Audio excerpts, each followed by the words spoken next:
Alexei by Erica A. Davis, a romancely.com story. Chapter 1. Maya Featherstone settled back in the armchair and cupped her freezing hands around her mug. She took a sip and closed her eyes in content. "That's delicious," she sagged further into her chair. "God, I needed that." "Same here." Jenny Rogers put more sugar into her cappuccino and stirred. "That was a hard shoot. That wind was punishing. Tell me about it. I could hardly keep myself upright." Maya sipped at her hot chocolate before reaching for a marshmallow and dunking it. She took a big bite out of it. The models did well considering they were in tiny trunks. That was the problem with being a model. When you worked a seasonal shoot, modeling clothes for a particular season, it had to be done the season before. So the swimsuits the models had been wearing were for the summer collection, but it was late February, and the weather was biting cold with a strong, sharp wind. A couple of the models had complained about it, which Maya would have taken exception to, but this time she couldn't blame them. As the photographer, she had to grace the same conditions, albeit with more clothes on, and she often got to stay dry, and she managed to cope. This time, however, barely anyone managed to cope.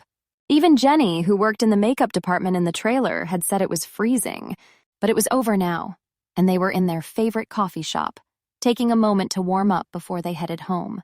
They were now off for the next 3 days, unless something last minute came up.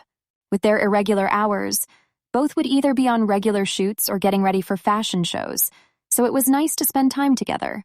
Maya was certainly looking forward to it. She sighed and dunked the rest of the marshmallow. "I still wonder how I got into this." She spoke around a mouthful of marshmallow. "I can't stand some of those divas." Jenny laughed. "There weren't that many divas there today. Male models don't strop as much as the women do." "I'm glad in that weather it was just the men." Maya rolled her eyes. The amount of testosterone that was hanging around would have had the female models swooning. That was another thing Maya had a rule on. Focus on the job first, flirt later. She had no problem with any of the models hooking up, but not while they were working on her time. That had come after Maya had caught a couple getting physical in their dressing room when the female model was late to her set. Maya had a set of rules that didn't seem unfair to her, and most of the people she worked with went along with them, even the more difficult models, and this one got added right to the top along with timing and no backchat. Sometimes, however, Maya felt like a schoolteacher, and compared to the 18 and 19-year-olds, she felt old. She was approaching 30 in July, and the realization was slowly dawning on her. "You stand those people because you're one of the best photographers we've got in the city." "Not just the city," Maya reminded her. "The world." "Whatever, big head." Jenny batted this away. "Plus, the models love you. Make the most of it while you can." "I plan to." Photography at this level was very good pay. Maya could easily retire in 10 years if she wanted to. But she loved photography and wouldn't change it for the world. The locations were incredible. The people she worked with were great, and even the hectic schedule she got around Fashion Week was worth it. Photography was her life. For now. There was only one thing that could top it, and that was a family. But Maya was single and had been for a while.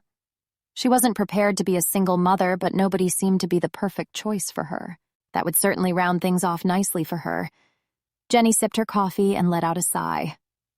"Well, I can say we had some good eye candy. I know the models are supposed to be good-looking, but wow," she fanned her face. Maya laughed. "What is it with you and models? How many have you gone through now?" "I've only been out with 2, and the last one was 2 years ago." Jenny shook her head. "You make it sound like I make a habit of it, but she certainly got a lot of them flirting with her." Jenny was beautiful. Petite, long blonde hair and wide purple eyes. She was like a little doll. She was tough as well, and nobody messed with her at their peril. "Besides, models always flirt with me." Jenny grinned. "They flirt with you as well. I think they think they'll get special treatment from you. No chance." Maya snorted. "But one did give me his cell phone number as he was leaving and suggested that I give him a call sometime to set up a date." "Really? Wow. Which one was it?" "Johnny Widecombe?" That was brazen. Maya always made it clear that she was off limits. That didn't stop the flirting, however. Most of it was harmless, and Maya was happy with that. It was when it went too far or they tried asking her out that she put her foot down. "Johnny Widecombe?" Jenny looked like she was about to swoon.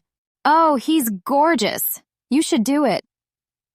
"Jenny, you know my rule, I don't date the models." That had come after Maya started dating a model when she first started out as a photographer and things had been volatile. Maya had almost lost her job, and the model eventually lost his agency and sponsorship after he hit her one too many times. There was no chance of Maya doing the same thing again. Once bitten, twice shy. And Jenny knew that. She had been the one to pick up the pieces. "Fair enough," Jenny grinned. "But would you mind if I took a swing at him?" Maya laughed for it. "Go for it if you like, boys. He's just turned 20. "What?" Jenny shrieked. She nearly dropped her mug and put it down hurriedly. "He told me he was 28. I think we would have noticed him around long ago. We know all the models." "How did you find out?" Maya grinned. "I'd been talking to his agent Caroline, and she warned that he often tried to pass as over the drink limit, but he wasn't, so he was not allowed any alcohol. That would explain why Tracy wouldn't give him any champagne." Jenny shook her head. "What does Caroline say about it?" "She says it gets him into trouble and she's always telling him to stop it. But his response was he does it so he can pick up women. Most women won't date a 20-year-old. He'll get into trouble one day doing that." "I know." Maya sighed and sipped her drink. "Plus, you wouldn't want to date a boy when you can have a man." Jenny grunted. She crossed her legs and grinned. "And as we get older, we can't afford to be picky about our partners. Especially you." "Jenny, you're only a year younger than me," Maya laughed. "And we're not old, but you're 30 next birthday. Soon you won't be able to have children." Here it came. Another talk about babies. Jenny wanted children as well, but hers wasn't as deep-seated a need as Maya's. Maya sighed. "Leave off. I've got another 10 years at least. I don't have to worry just yet." "Are you sure?" "Positive." Why did that not sound as convincing as Maya wanted it to be? Ivan Mikhailov stood at the window and looked down into the main gallery, watching the people milling around and admiring the pieces. The place was packed, almost so they could barely move. But the champagne was flowing and people were laughing. "It's looking great out there, Alexei." He turned away from the window to face the man behind the desk, tapping away at his laptop. "You did a good job rounding everyone up." Alexei Petrov chuckled and looked up at his friend. "I hardly rounded them up, Ivan. I just put my name on the invitations and sent them out to people who would make the place look good. Since they're here, they obviously know about me." They loved art. The New York City elite certainly loved their art. Alexei had made the right choice in choosing the art and fashion world as the way to make money. With the 2 modeling agencies he had started up, one in America and one in Russia, and the art galleries he had sprung up all over the world, Alexei knew what he needed and what was wanted for the people he was trying to impress. So far, after nearly a month in the city, it was working. And being a billionaire with the money to burn had those who wanted some of it coming out of the woodwork. "I should think everyone knows about you," Ivan chuckled. He eased his large frame onto the couch and stretched his legs. "It was a good idea moving to America. Once you get a foot in the door here, you're in." "You could say that." Alexei sighed and sat back, rubbing at his eyes. He was exhausted, but he needed to see this through. "But we mustn't slip. If we want to be successful here, we're going to need to work hard to stay here." That and mingle as much as he could. As his friend and co-partner, Ivan was better at that. With his 6'4" height, muscular build from his martial arts training, and his bright white smile, people flocked around him, the women draping off his arms. Alexei had women coming his way, but he didn't like big, extravagant parties. It was the one thing about his job that he hated.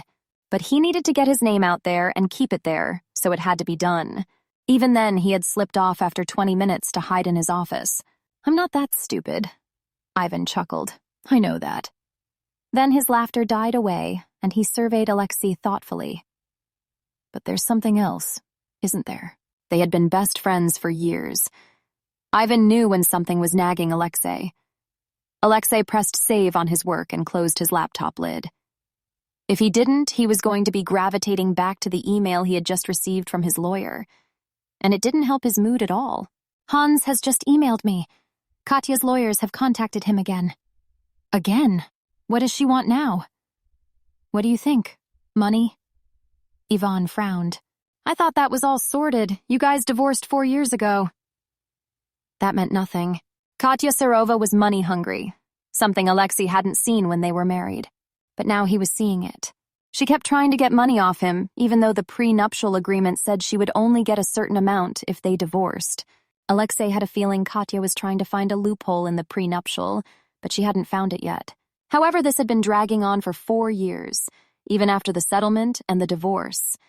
And Alexei was getting fed up with it. She's claiming I made more money she didn't know about when we were married and wants her cut. But the prenup would prevent that, surely. I thought so, but it's been 4 years. Can't she let go? Of my money? No. Alexei shook his head and rested his head against the headrest of his chair.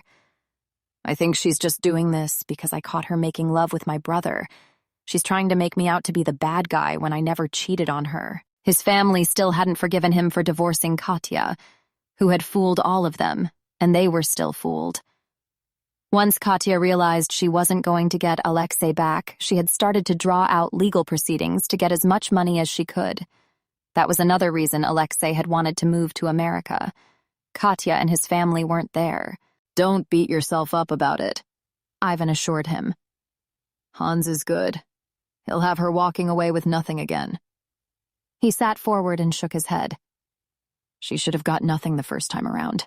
If I hadn't put the prenuptial in with something, she would have made it worse. What's worse than this? Good point. Alexei didn't want to dwell more on his ex-wife. He stood and stretched. I'll be glad she'll be out of my life for good soon. Hopefully. Ivan paused. So, what are you going to do with that exhibition you were unsure about near the back of the gallery?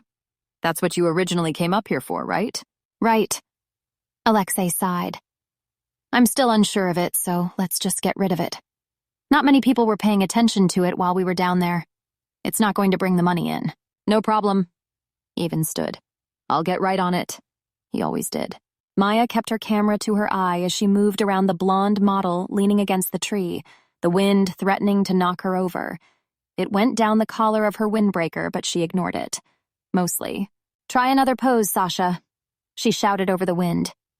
Good, that's it. She snapped a few frames. Look another way now. Fantastic. She snapped a few more and lowered the camera and checked the amount of frames.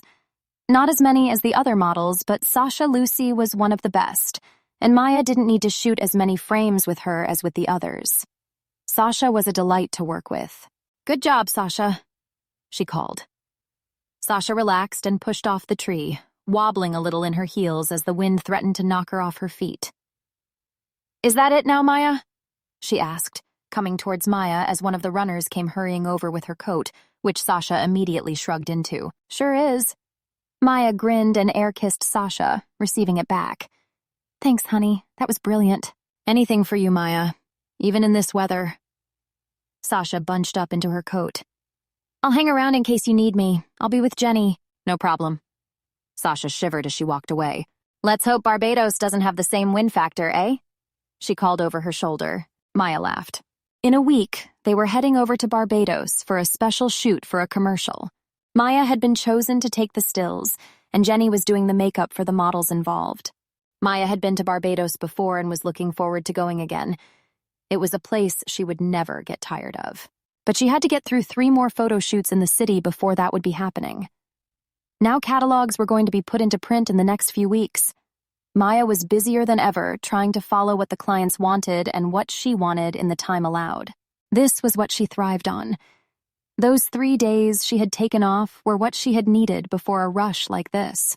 Maya reached the tent where the technical equipment was set up. They were in Central Park, and where they were shooting was in the middle of a wind tunnel.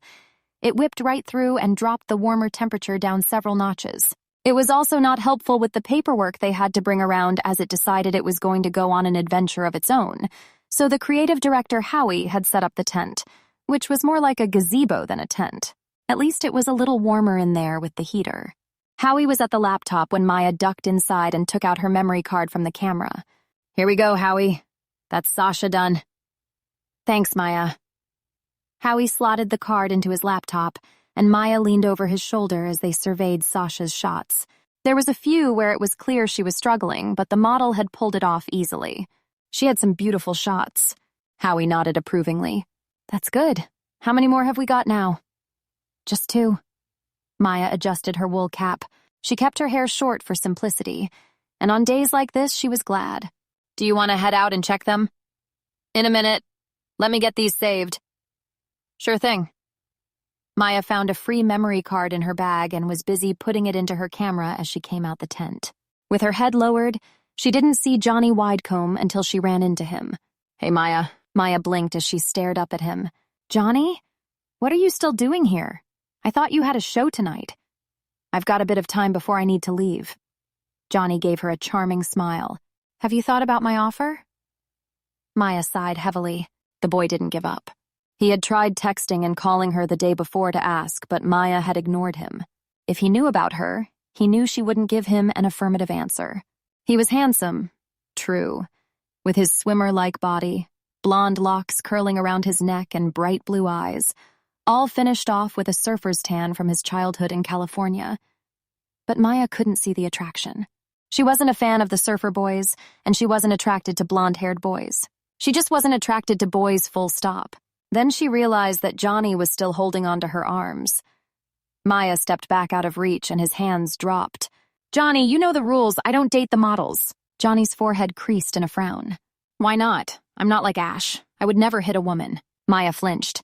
It had been a long time ago, but even now Ash's name made her feel the terror she had experienced from the last time Ash had used his fists on her.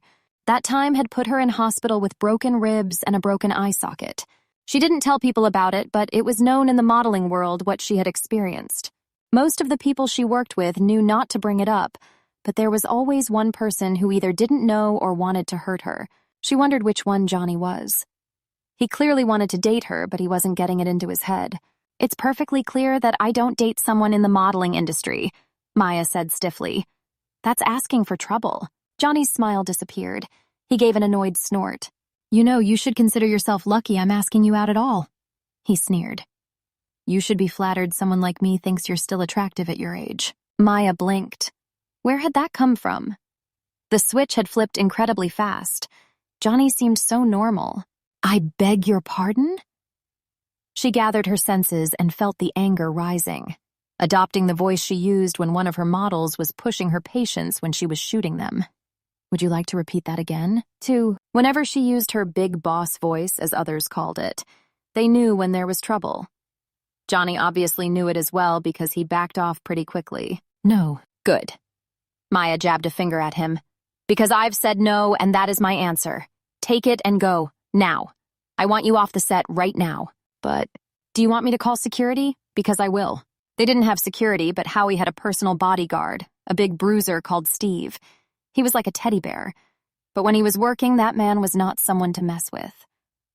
Johnny's face paled and he hurried away, almost knocking into Jenny as she crossed from the makeup trailer.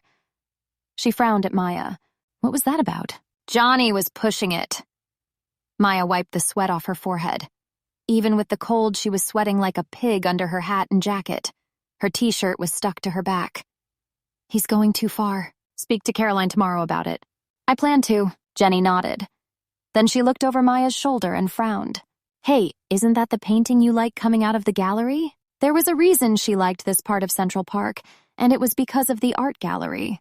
It was small and quaint, but there was a particular painting right at the back that Maya adored. It was one of those you could look at for hours and feel yourself calming. Maya hadn't understood the way a painting made you feel until it happened to her. Whenever she felt down, and it was within reason, she would go into the gallery and sit in front of the painting, just looking at it. Jenny teased her about it, but Maya didn't care. And the staff didn't find it strange either. They were all on first-name terms, and Maya had even taken photos for them for their website and posters, so she brought work in for them. Maya turned and saw that Jenny was right. Her painting was being carried out of the front door to a waiting van. It wasn't even wrapped up. Maya stared. She couldn't believe it. What do you think is happening? Jenny asked. No idea. Maya passed her camera over. I'll be 5 minutes. Chapter 2. Alexei stood at the window and saw the female photographer hurry across the park and onto the sidewalk. He had been watching her for a while now, observing her as she snapped away with her camera at the models in flashy outfits standing in poses he didn't think existed. She was professional and quick, laughing and joking with everyone around her. A few times he had caught a glimpse of her smile and he had been drawn in. He had only gone to the window to have a break from his work, which seemed to have stalled. And now Alexei had got distracted with the photo shoot in Central Park and the petite photographer. He couldn't tell what she was really like from a distance, and her body was covered up with a woolly hat and windbreaker, but Alexei couldn't take his eyes off her. There had been a moment when a young model wearing a black leather jacket and jeans had approached her, and then for a moment the woman had stiffened. Alexei had wondered what was going on. Was he an ex-boyfriend? Was he a threat? For some reason he felt his chest tightening. This was bad if he was feeling emotions for a woman he had never met. It was when she started running across to his gallery that Alexei left the window. She was coming here? What for? Trying to not look excited, Alexei made his way downstairs and across the gallery floor. He could see the woman arguing with one of the removal men, her words coming across to him through the open door. "Why are you getting rid of this piece? And without a cover? That's just nuts." "Nothing to do with me, lady. I just get paid to move things." But she was clearly not taking that for an answer. "Who said you could move that without so much as a by your leave?" she demanded. Alexei stood in the doorway and crossed his arms. "I can." The woman spun around. Up close, Alexei was taken aback. She was lovely. Petite, black hair poking out from under her hat, lovely slim legs and smooth dark brown skin like mahogany. Her eyes were the color of dark chocolate, and she had long eyelashes, a pert nose, and the loveliest mouth Alexei had ever seen. He felt his body waking up, but he pushed these thoughts away. Now was not the time. And in his slacks, his thoughts would be obvious. He ignored his body, demanding that he got up close and personal and focused on her face, trying not to look at her mouth.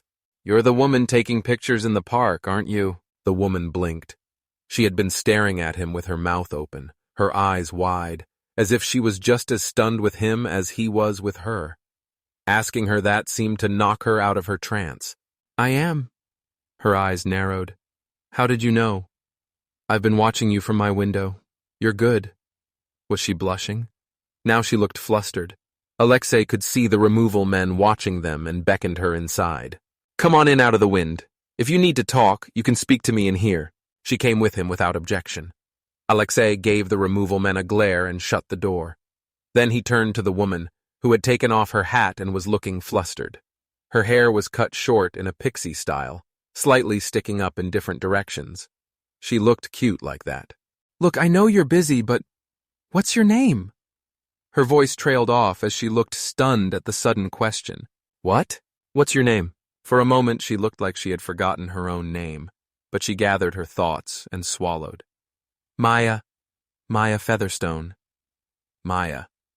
Nice name. Alexei held out a hand. "It's a pleasure, Maya." He shook the hand Maya gave him, almost in stunned amazement. Warmth touched his hand and zinged up his arm. Alexei had to brace himself at the sudden surge of lust that ran through his body. He had no idea what was happening. He had never been attracted to a woman as fast as this. Even his ex-wife hadn't created this reaction within moments of meeting. There was something about Maya Featherstone that Alexei found himself craving. Was this a good sign? Alexei didn't know. He coughed and carried on, dropping Maya's hand when he realized he was still holding it as he stared at her. "I'm Alexei Petrov. I've just bought the gallery." "You're the new owner?" "I am." Alexei tried to keep himself calm. He didn't want to start acting like a preening peacock in front of this woman. He had a feeling it wouldn't impress her at all. "Are you having a problem?" It was then Maya seemed to remember what she was there for. "You could say that. Why are you taking out that painting?" Alexei glanced towards the van, which was being closed up and the removal men were getting in. "It's not as popular as the other pieces in here, and I thought it was best to get rid of it. It won't be destroyed, but it doesn't have a home here." "Get rid of it?" Maya looked outraged at this. "But it's a beautiful painting. I think it's the best of the lot." Alexei frowned. She seemed to strongly think that, but he didn't recognize her, and he knew all of the people who came in there. "I've never seen you here before." "I've never seen you here before, but that doesn't mean anything," Maya shot back. "Whenever I can, I come in and just look at it. It's my favorite artwork." Alexei could well believe it, with the anger simmering just below the surface. He wished he could help out, but he wasn't going to put up a painting he didn't really like, and wasn't much liked by the other people who came in, just to satisfy one woman, even if that woman had gorgeous legs and a mouth to die for. Alexei had a feeling if he saw the rest of her body he would have his lust in overdrive. The thoughts of what she had underneath her windbreaker were going wild. Well, I'm sorry, Maya, but I can't keep it here just because you like it. It's not popular, and the patrons who come in here are all I care about. He frowned. Why are you getting so worked up over a painting? Maya's eyes flared. She looked beautiful when she was angry. I don't know about paintings, but I do know a good one when I see one. So do I. Alexei shot back. He stepped up close to her, breathing in her subtle perfume. Dior, he was sure. She had good taste. I work in the art world and have for years. Don't presume I don't know what's good and what's not. Maya growled.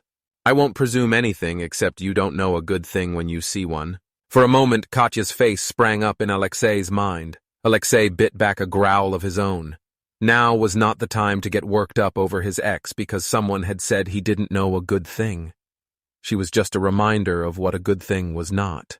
He took a deep breath and forced himself to calm down.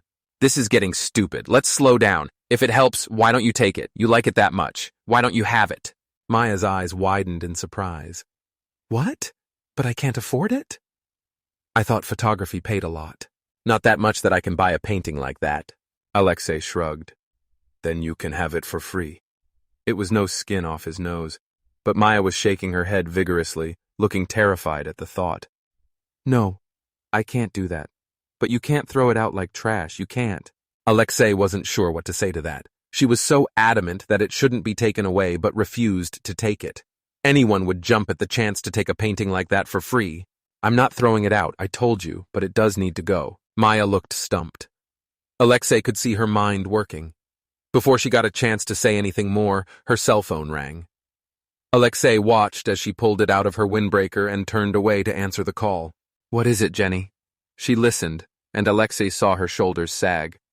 Okay, I'm coming back. Give me 2. She hung up and turned back to Alexei. I've got to go. Did she look relieved that she was leaving? Alexei hoped not. He managed to smile.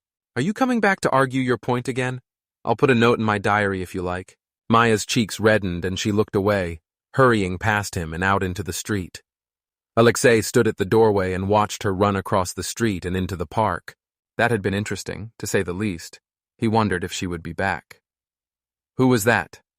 Ivan had appeared beside him. Alexei wondered how long he had been there. But he kept looking at Maya's retreating back, wishing he could go after her. But that was not him. He smiled. Want to finding out for me? Caroline Stanton was a beautiful woman. Even Maya couldn't stop staring at her. She was tall with porcelain skin, brilliant red hair kept in an immaculate chignon at the base of her neck, and her green eyes seemed to pop out from her face. She wore a navy blue suit with a skirt that brushed her knees, showing off her long legs. As a model, she had been incredible. As an agent, she was even better. Maya had worked with her on her last modeling job 6 years before, and they were firm friends.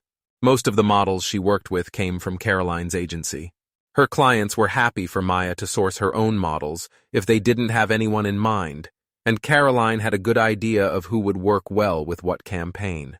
But now her pretty face was marred with a concerned frown as she sat opposite Maya in her office, the sun shining in from the window behind her and making her hair appear to glow. I'm a little surprised, Maya, she admitted. I know Johnny's asked people out on set before, but I didn't know he would be like this. Nobody's mentioned it before. They probably thought it was a reaction to being rejected, Maya suggested. He's 20 and he's still maturing. She made a face. But what happened unnerved me, and I'm not impressed or happy with it. I don't blame you. Caroline sighed. She picked up her pen and made a note at the pad at her elbow. I'll speak to him about his behavior. If it keeps going like this, I'll consider stronger action. My models are supposed to have better conduct of themselves. Caroline was a lot like Maya when it came to how people should and shouldn't be when working for her. No drugs, no overindulging in booze, no flirtations, especially when they were on a job. They represented her agency, and if they didn't respect those rules, they didn't respect Caroline and would be chucked out. Maya wished she was strong like Caroline. Beside her, Maya felt like a mouse when it came to authority. "You're not doing anything wrong, Kaz," she assured her friend. "This boy is just getting too big for his own good. As it is, I'm not going to use him anymore." "I'm more than happy to use the other models you have. They're all fantastic, but not Johnny." "Understandable." Caroline tapped at her laptop. "Looking at his schedule, the only time you're going to be crossing paths in the next few months will be in Barbados next week. Do you want me to switch him for someone else? Please." Maya didn't like making a model lose a contract, and the Barbados campaign would be a big paycheck. But she didn't want to spend time in her favorite place with a man who was making it hard for her. "Is Rodrigo available? He's really good, and the chemistry he has with Sasha will be what we need on the shoot." "I think so." Caroline did a few more clicks, and Maya knew she was going through the multiple spreadsheets she kept for the models. It was the only way, she had told Maya, to keep track of what her models were doing and not getting things overlapped or double booked. "This says he is. I'll call him and see what he says." "Thanks." Leaving Caroline's office a few moments later, Maya felt better. Going in to tell her one of her models had been hitting on her and acting threatening had left a nasty taste in her mouth, but it was only fair on everyone. Nobody wanted to feel threatened or uncomfortable on set, and Maya was essentially in charge of the set. She was the photographer, so she was the boss. She didn't need this. Jenny was waiting for her at their apartment. They were going to settle down for a night of watching horror films and scoffing on pizza and ice cream. It had been a long day, and Maya was looking forward to it. As she walked down the sidewalk, Maya found herself thinking about Alexei, the man from the gallery. When she had first laid eyes on him, she had been speechless. 6'1", if she had to guess, model slim with broad shoulders and slim hips, he wore the light gray suit like a model. His light brown hair was cut short, just shy of falling over his forehead, and his brown eyes seemed to have all his emotions swirling in them. He was rugged, but Maya liked rugged. It gave a man's face character, and she had found herself resisting the urge to shiver as his accent went down her back. It was a lovely accent, and from the look in his eyes, he seemed to know what effect it was having on her. Why did the new owner of that gallery have to be gorgeous? It had sent Maya out of sorts for the rest of the day. Even Howie had mentioned it, but Maya didn't want to tell him how just one meeting with a Russian owner had knocked her off balance. That was embarrassing, even to a man like Howie who was known for embarrassing encounters with men. Maya was jolted out of her thoughts when her cell phone rang. The number was one she didn't recognize, but that wasn't unusual. Most clients got her number off her website and called her right off the bat, so Maya was used to getting unknown numbers. So she answered it without thinking. "Hello, Maya Featherstone speaking." "Hello, Maya." Maya stopped. Someone bumped into her and swore at her, but Maya didn't notice. She recognized the accented voice. "Mr. Petrov, how did you get this number?" "I have friends in high places." He sounded amused. "Plus, my friend found your number on your website." Maya rolled her eyes. Ask a stupid question. She realized she was creating a bottleneck in the crowd and moved into the mouth of a nearby alley. "What do you want, Mr. Petrov?" "Alexei, please. I just called to apologize. My behavior towards you was not good, and I was not raised to treat women like that." Maya was surprised. Men did apologize, she knew that, but not men like him. Billionaires. Maya had done a quick internet search, and every single link had the word plastered across it. They often thought they hadn't done anything wrong. Either Alexei Petrov was genuinely swallowing his pride, or he wanted something from her. "You're not going to give me that painting for free again, are you? Because I won't accept it." "I thought you liked it." "It would make me feel bad if I had an expensive painting like that in my apartment that I didn't pay for." Alexei sighed. When had he suddenly become Alexei? Maya knew she was in trouble. The instant attraction to this man seemed to be working overtime. "Okay, but I still want to apologize for my attitude towards you. Would you consider having dinner with me?" For a moment, Maya didn't know how to react. Had he just asked her out? She was a photographer. Men like Alexei Petrov didn't ask her out. She resisted the urge to laugh at the ludicrous idea. "Sorry, I don't dine with strangers." "What about clients you're meeting for the first time? Don't you dine with them?" "The first time I meet them is in a conference room, never in a restaurant." She could hear Alexei contemplating this. She knew she was sounding like she was turning it down, but secretly Maya wanted to push it, to see what he would do. Men like Alexei were those who went out of their way to get what they wanted. If he wanted Maya, he would have to work for it. Maya wasn't one to be swayed by big dollar signs and a charming persona. The latter helped, but the former was not something she looked at when it came to a man. He may be able to look after her for life, but if he was ugly and treated her like crap, then it was nothing. Well, how about this? I'm relatively new to the city, and I haven't been able to get out and have a look around. Would you be my guide? That Maya hadn't been expecting. She considered saying yes immediately, but wanted to tease him. How do you know I'm not working? I don't. Alexei sounded very sure of himself. I just thought I'd ask you. Maya laughed. The thought of going out for the day with this man was tempting. You might find it boring. Trust me, Princessa, you could never make anything boring. Did he just call her a princess? Maya's knowledge of Russian was limited, but she knew a few words. One of her Russian clients had called her princess and a few other terms of endearment. He had been one of the sweetest men Maya had ever worked for. Maya felt a warm glow in her stomach. How about tomorrow?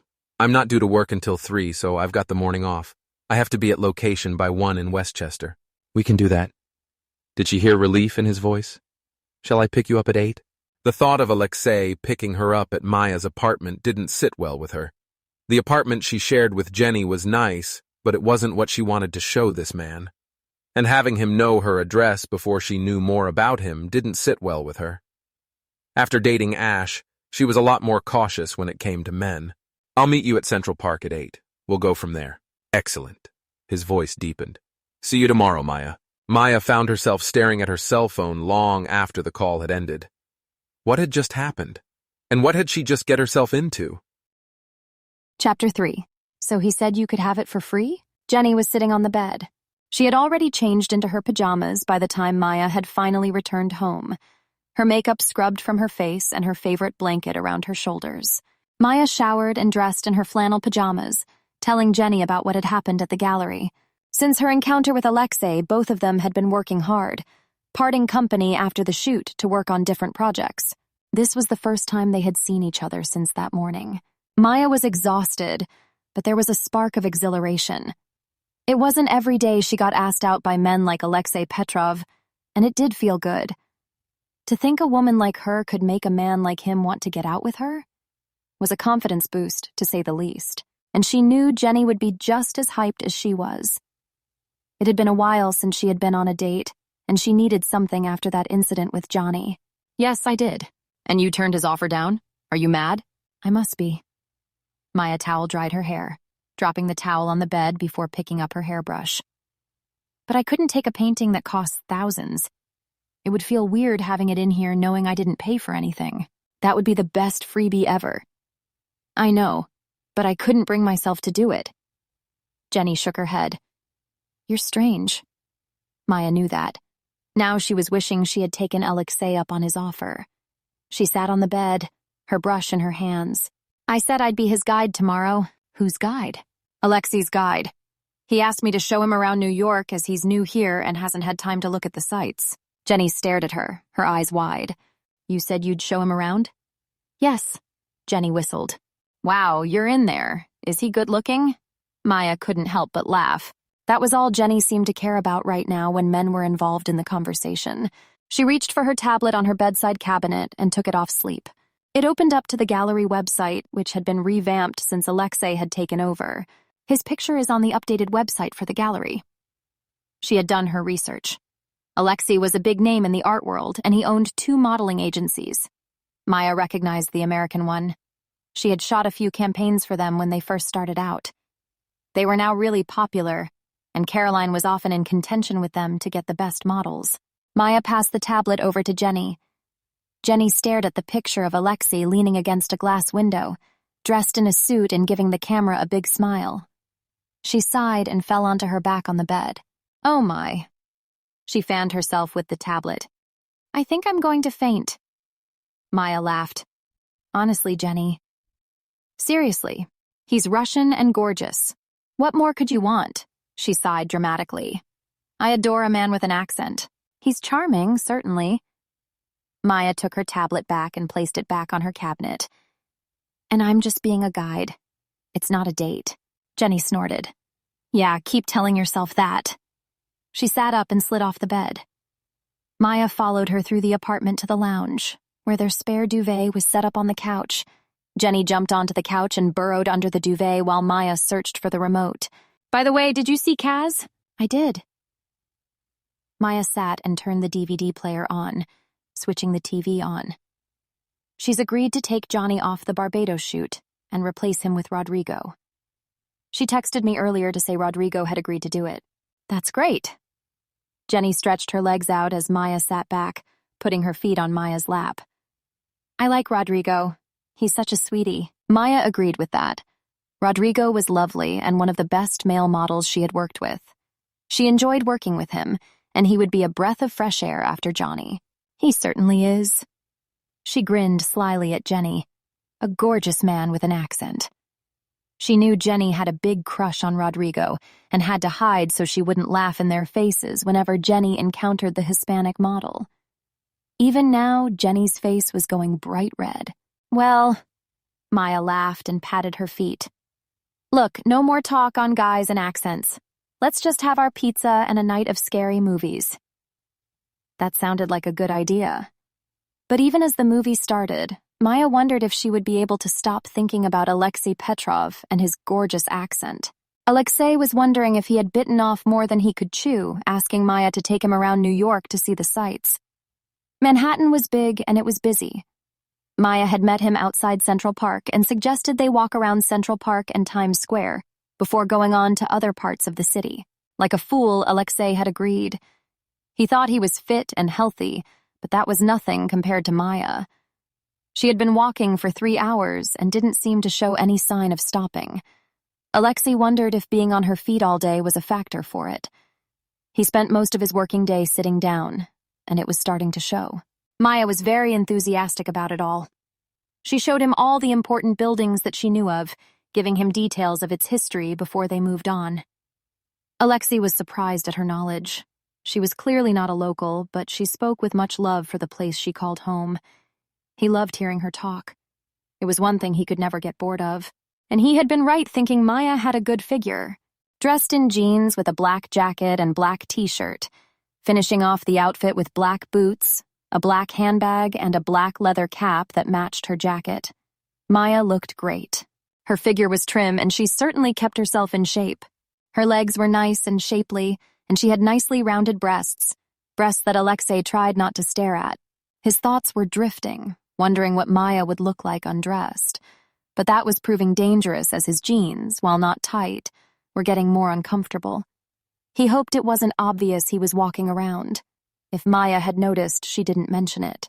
They reached the courthouse and Maya turned to him.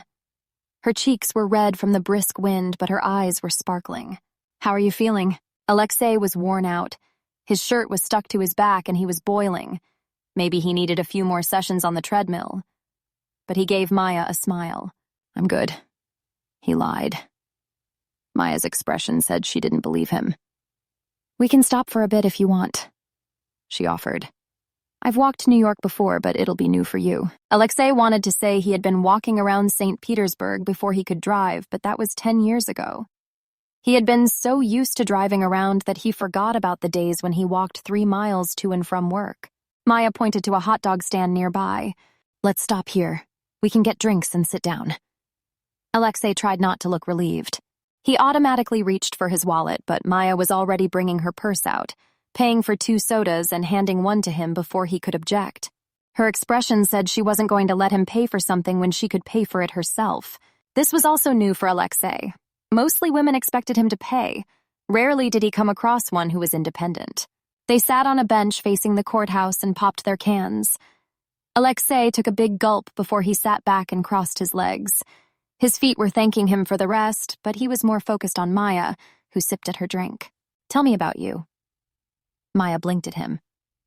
What do you want to know? How did you get started? My knowledge on American accents isn't great, but you don't sound like you're from the city. Maya laughed. She really did have a nice laugh. 10 years here and I still can't get rid of the accent. It's a nice one. And it's very nice of you to lie. Alexei chuckled. Where are you from?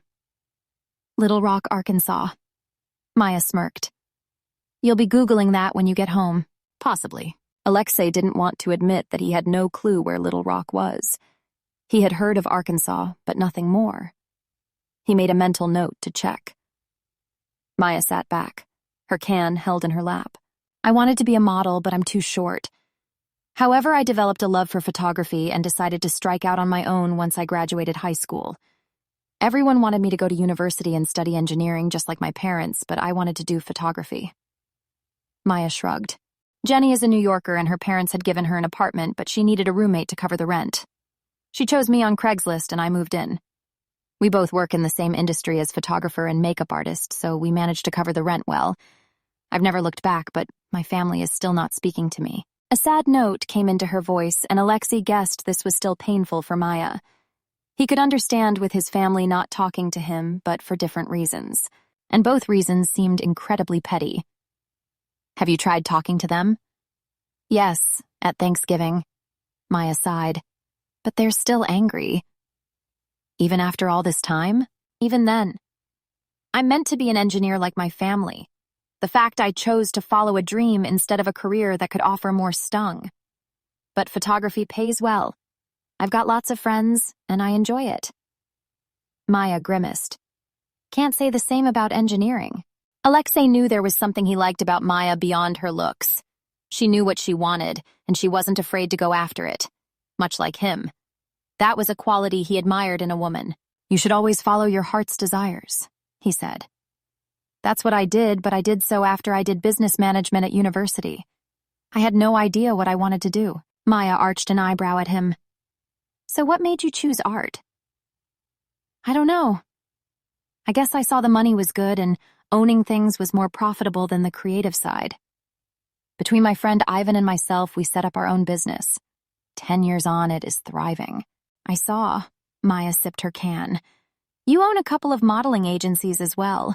I remembered when I got home that I've shot a few times for your American agency. They're nice people. I'm glad. Alexei felt the pride swell up at that. My head agent mentioned you when I asked about you. Said you were a talent and very professional.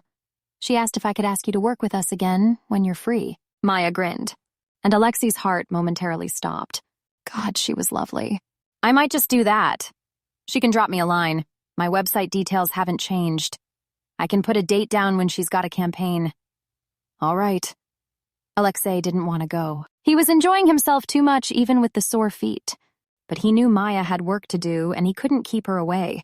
That wasn't fair to anyone. Reluctantly, he glanced at his watch. It's getting to midday. Didn't you say you had to be in Westchester? Yes. Maya sighed. She finished her can and crushed it, dropping it into the trash can beside her as she stood. I'd better get going. Alexei jumped up. I can drive you there, he offered, but Maya shook her head as she zipped up her coat. No, it's fine. My stuff's in the car. I just need to drive. Alexei didn't want this to end. He wanted to see her again. Maya was the first woman in a long time he had felt like he needed her around. That meant taking a big step in terms of relationships and trust, but he wanted to see where it would go. What time do you finish? No idea. Maya frowned. Why? I was thinking we could have dinner. Now I'm not a stranger. Maya stared at him for a moment. Alexei could reach out and touch her if he wanted to. Finally, Maya shook her head with a smile. I guess not. You might need to make it tomorrow night, though. It'll be near midnight when we're done. Not a problem. Alexei held out a hand.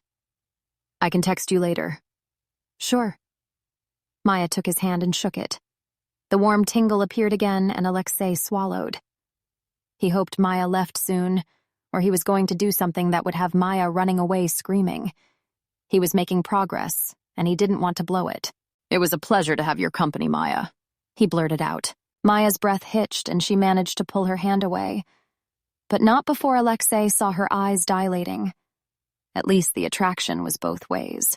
Alexei couldn't wait to see Maya again. She had texted him at 8:30 saying they were wrapping up and she would be back in the city at 10. Alexei suggested having dinner at a nice little Italian restaurant he liked, and Maya had agreed. So here he was at a window table waiting for Maya to turn up. He knew she had to get changed before she got to him, and hoped she wouldn't take long to get ready. That was a turnoff for him when women took too long to get ready. But Maya came into the restaurant barely a minute past the time they had agreed to meet, and Alexei was floored. She had changed into a little black dress with spaghetti straps and a dark red wrap. The skirt barely brushed her knees, and she was wearing flat sandals with the straps winding up her legs to her knees. She was stunning. Alexei couldn't stop staring. Then he remembered his manners as the maitre d' led Maya to his table and he stood, forcing his body to get under control. The moment he had seen Maya, his cock had twitched and was starting to stand to attention. He swallowed and tried not to stare with his mouth open. "Wow, you look beautiful, Maya." Maya rolled her eyes. "You're just saying that." "I mean it. I don't pay empty compliments." A slight smile touched Maya's mouth as the maitre d' pulled out a chair for her, allowing her to sit down. "I'm beginning to notice that." The waiter hovered nearby and Alexei waited as Maya ordered before giving his. Then his attention focused again on Maya as the waiter walked away. "How was the shoot?" "Hard work." Maya grimaced. She rubbed at her eyes. "I had a couple of models sick on set, and I mean majorly sick. So I had to send them home and then improvise." "Did you pull it off?" "I think so." Maya paused. "I hope so. Fingers crossed it'll look good." "I'm sure it will." Alexei was certain Maya would be able to pull it off. He sat back as the waiter brought their drinks, a beer for him and a white wine for Maya. He waited as Maya sipped at her wine before he spoke again. "What's it like hanging around models?" "A little hard at times, but mostly great. Most of the models I work with are brilliant, and if they like me, then I get more work and they'll want to work with me." Maya grinned. "Plus, I like to order people about rather than get ordered about. Nobody orders me about." Alexei could well believe that. "But you don't get involved much, surely. You just point the camera and press a button." Maya laughed. "You obviously don't know about photographers. I do fashion shows, photo shoots, and commercials, plus a few red carpet events. I get involved a lot." A twinkle in her eye, Maya picked up her purse, which was smaller and sparkly compared to the bag she had been carrying around earlier, and fished out a picture. She passed it over. "Guess who I found in my millions of snaps?" Alexei took the picture and found himself staring down at a picture of him. He was dressed in a tuxedo, his hair shorter than it was currently, and he was laughing at something someone had said off camera. It was a good picture. Alexei had never seen this side of him, and certainly not at black tie events. "That's me?" "Sure is. It didn't click that I'd seen you before until I was getting my shots sorted on my computer." How had he not noticed that she was there? This picture was at least 3 months old. Alexei couldn't believe he hadn't noticed Maya wandering around snapping pictures of him. Maybe they would have been in this situation sooner. "Maya?" Alexei looked up and saw a young man with blonde hair wearing a black suit coming towards them. His eyes were on Maya, and Alexei didn't need to be a genius to recognize the look. This guy was focused on Maya. Maya stiffened. Her expression hardened and her smile disappeared. "Johnny, what are you doing here?" So they knew each other. Alexei didn't like this. "I came to talk to you." Johnny pointedly looked at Alexei before turning back to Maya. "We do need to talk, and I have nothing to talk about with you," Maya said calmly, but Alexei saw the tension in her shoulders. "You crossed the line, so you've brought this down on yourself. Now leave me alone." But from his body language, Johnny was clearly not going to move. So Alexei stood and laid a hand on the guy's shoulder. "Sir, Miss Featherstone is having dinner. Do you normally interrupt people when they're eating?" Johnny scowled and pushed his hand away. "She's not eating. We are friends." "I highly doubt it." Alexei glanced at Maya, who shook her head. He turned back to Johnny. "Now, would you please leave?" "No." Johnny squared up to him, hands clenched by his side. "You can't tell me what to do." He was actually looking for a fight. Alexei wanted to laugh, but stopped himself. He took a step closer and felt a rush of satisfaction when Johnny had to step back. "Maya does not answer to you. Now go before I call for you to be thrown out." For a moment, he thought the boy was going to throw a punch. But Johnny backed down, giving Maya one last look before he walked away. Alexei waved away the maitre d' and sat back down. He frowned at Maya. "Who was that?" Maya looked down at her hands. She looked embarrassed. "One of the models my friend Kaz has on her payroll." "Why does he want to talk to you?" Then Alexei felt something akin to jealousy stir. "Is he a boyfriend?" "Never has been, and never will be." Maya glanced at the door and sighed heavily. "Johnny thinks he likes me. He keeps trying to ask me out, and he's making me uncomfortable. I notified Kaz, and she said she would have a word. If it carries on, he's getting dropped and losing his contract. At least she was taking control. Alexei liked playing alpha male, but he also liked it when a woman could take care of things herself. Maya looked back as him and reached across, putting her soft hand over his. Can we just forget that and focus on dinner? I don't want to talk about him. Alexei could do that. He didn't want to talk about the guy who acted as if Maya belonged to him. As far as he was concerned, Maya was his for now. Chapter 4. Maya enjoyed her evening. It was certainly a good way to round off the day she had had. The photo shoot had been tough, and with the other models complaining and worrying that they were going to catch something off the two sick models, Maya had been close to snapping at them. They were acting like whining children, and they had a job to do. At least she had seen Alexei. The morning she had spent with him had been better than she expected. Even though he tried to hide the fact he was exhausted from all the walking, Alexei had been good company and hid his discomfort. Maya found herself relaxing around him, which was a novelty for her. Being around men in that sort of situation resulted in her knocking their hands away whenever they tried to cop a feel. But Alexei didn't do that. He kept himself a gentleman. He was a gentleman at dinner as well, and conversation with him was widely varied, from school to hobbies, from art to interests to anything at all that seemed complete nonsense. Maya liked those conversations where they weren't focused solely on one thing or one person in particular. The only blip in the evening was Johnny. Seeing him there had had Maya's heart sinking. She didn't want to be anywhere near him if he was going to act the way he had done in Central Park. And if Johnny did want to go out with her, Maya had no idea how he was going to react when he realized she was on a date with someone else. But Alexei had taken it in his stride, virtually tossing Johnny out on his ear. He didn't seem to outwardly appear to care about this, but Maya could tell he was annoyed. His body was tense, and it didn't seem to relax much even when she reduced him to laughter. Man, that guy had a nice laugh. It had Maya squeezing her thighs together as the blood went between her legs and started to throb. Now they were walking back to Maya's apartment. It was only 2 blocks, and Maya didn't want to finish the evening in a car. She wanted to have an excuse to hold on to Alexei a little longer. Alexei didn't object when she suggested walking, telling his driver to meet him at Maya's building. He had taken her hand, and it had felt like the most natural thing in the world. Maya hadn't felt so comfortable with a man in a long time, but she could still feel the tension in his body as they walked. Maya had a feeling it was about Johnny. She nudged him as they walked along. Is there something bothering you? Huh? Alexei had been looking off into the distance. He started and looked down at her. No. Why do you ask? Because I can feel the tension. Maya prodded his shoulder. What's wrong, Alexei? For a moment, she thought she wouldn't get an answer. Then Alexei sighed and stopped, turning to her. It's with that model that came to our table, he admitted. I didn't like that he was there. Neither did I, but we dealt with it. Maya raised an eyebrow. Are you jealous? What if I am?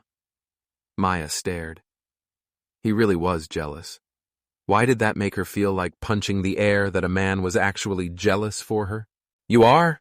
It's only a date we're on. We've not made a lifelong commitment, and Johnny is just a kid. There's nothing to be jealous about. You say that, but he's a handsome kid. Exactly. A kid. Maya gave him a pointed look.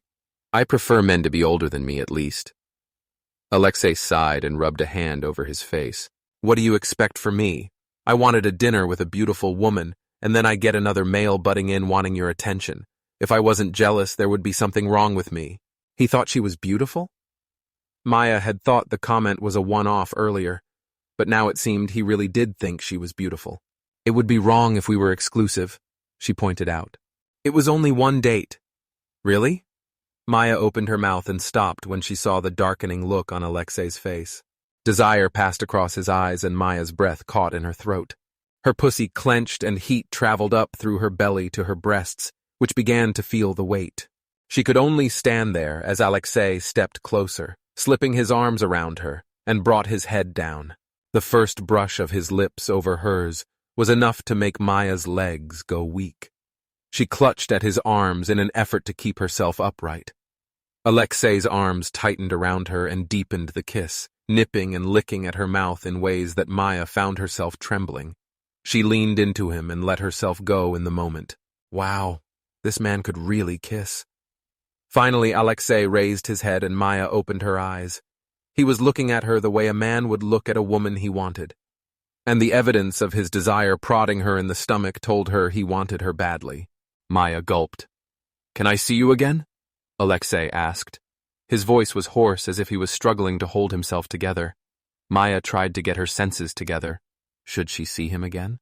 She knew exactly what she wanted, but did she know what Alexei wanted? If he didn't want family and children like she did, then there was no point in going further. But he was a good kisser, and Maya wasn't about to let him walk away now. She swallowed and nodded. Yes. Maya had a quick look around the apartment, making sure that the place was clean, and she had hoovered everywhere. There were no items of laundry hanging anywhere, and the pots had been washed and put away. Everything was in place. Jenny had gone to spend the night with her parents in the Upper East Side. They had arranged to meet at John F. Kennedy Airport in the morning. Before Jenny left, she told Maya if there was a chance to have sex with the sexy Russian, then she should go for it, even if it was only once they would do it. Maya had sent her out the door with cheeks flaming, embarrassed that all Jenny could think of was her best friend getting well and truly fucked. But Maya knew that Jenny wasn't far off. From the way Alexei had reacted during their kiss the other night, she knew it was in the cards for him. But was she? From the feel of him prodding her belly, he had been huge. Maya's previous boyfriends had been a decent size in terms of anatomy, but they hadn't been as big as Alexei. Would she be able to cope? From the way her body had reacted in return, Maya knew she would be fine. Even after she had gone to her room and used her vibrator on herself, trying to wring out an orgasm from her body, she wanted more. And Maya knew she wouldn't be satisfied until she got Alexei Petrov into her bed. Since when had she been a sex-mad woman? At precisely 7:30, the buzzer for the outer door went off. Checking the security screen, Maya saw Alexei standing there holding 3 white bags. Evidently, he had gone to get takeout before he came. She buzzed him in and left her door open while she went into the kitchen and fetched the plates and cutlery. She heard Alexei come in and close the door and turned as he entered the kitchen. Damn! He looked good. Jeans and a black t-shirt that hugged his torso, showing off the muscles in his arms. Maya gulped. She was wearing a purple t-shirt and black jeans, and suddenly they felt too constricting. Hey! From the way he was looking at her, Alexei clearly liked what he saw. Maya realized she was staring at him and forced herself to the center island, where she laid out the plates. Alexei put the bags on the island and began to remove the silver containers. I bought the Chinese first to save time. I wasn't sure what you wanted, so I bought quite a bit. Maya opened them all and had a look. There was chow mein and egg-fried rice, crispy chicken, and chicken in various sauces. There was also crispy beef, chicken balls and chips, even some duck pancakes. More than enough for 2, but Maya was hungry. This is great. Anything we don't eat, Jenny and I can spread over a few days. She grinned at Alexei. Thanks for this. No problem. Alexei looked pleased. They filled up their plates and Maya put the lids back on the containers to keep the heat in. They carried their food into the lounge and Maya put her plate down before going to the bookcase, scanning the DVDs. There wasn't much to choose in terms of genre. She and Jenny loved horror films, so that was virtually all they had. Alexei sat on the couch. What movie are we watching? Maya grinned. How are you on horror? I can watch it. That was a good enough answer. Maya selected an old favorite she hadn't seen in a while and showed it to him. This is The Skull, 1965. An old one. Alexei nodded approvingly. I used to watch Peter Cushing when I was in Russia. My father was a fan of his. Those are classics in our house. We think so too.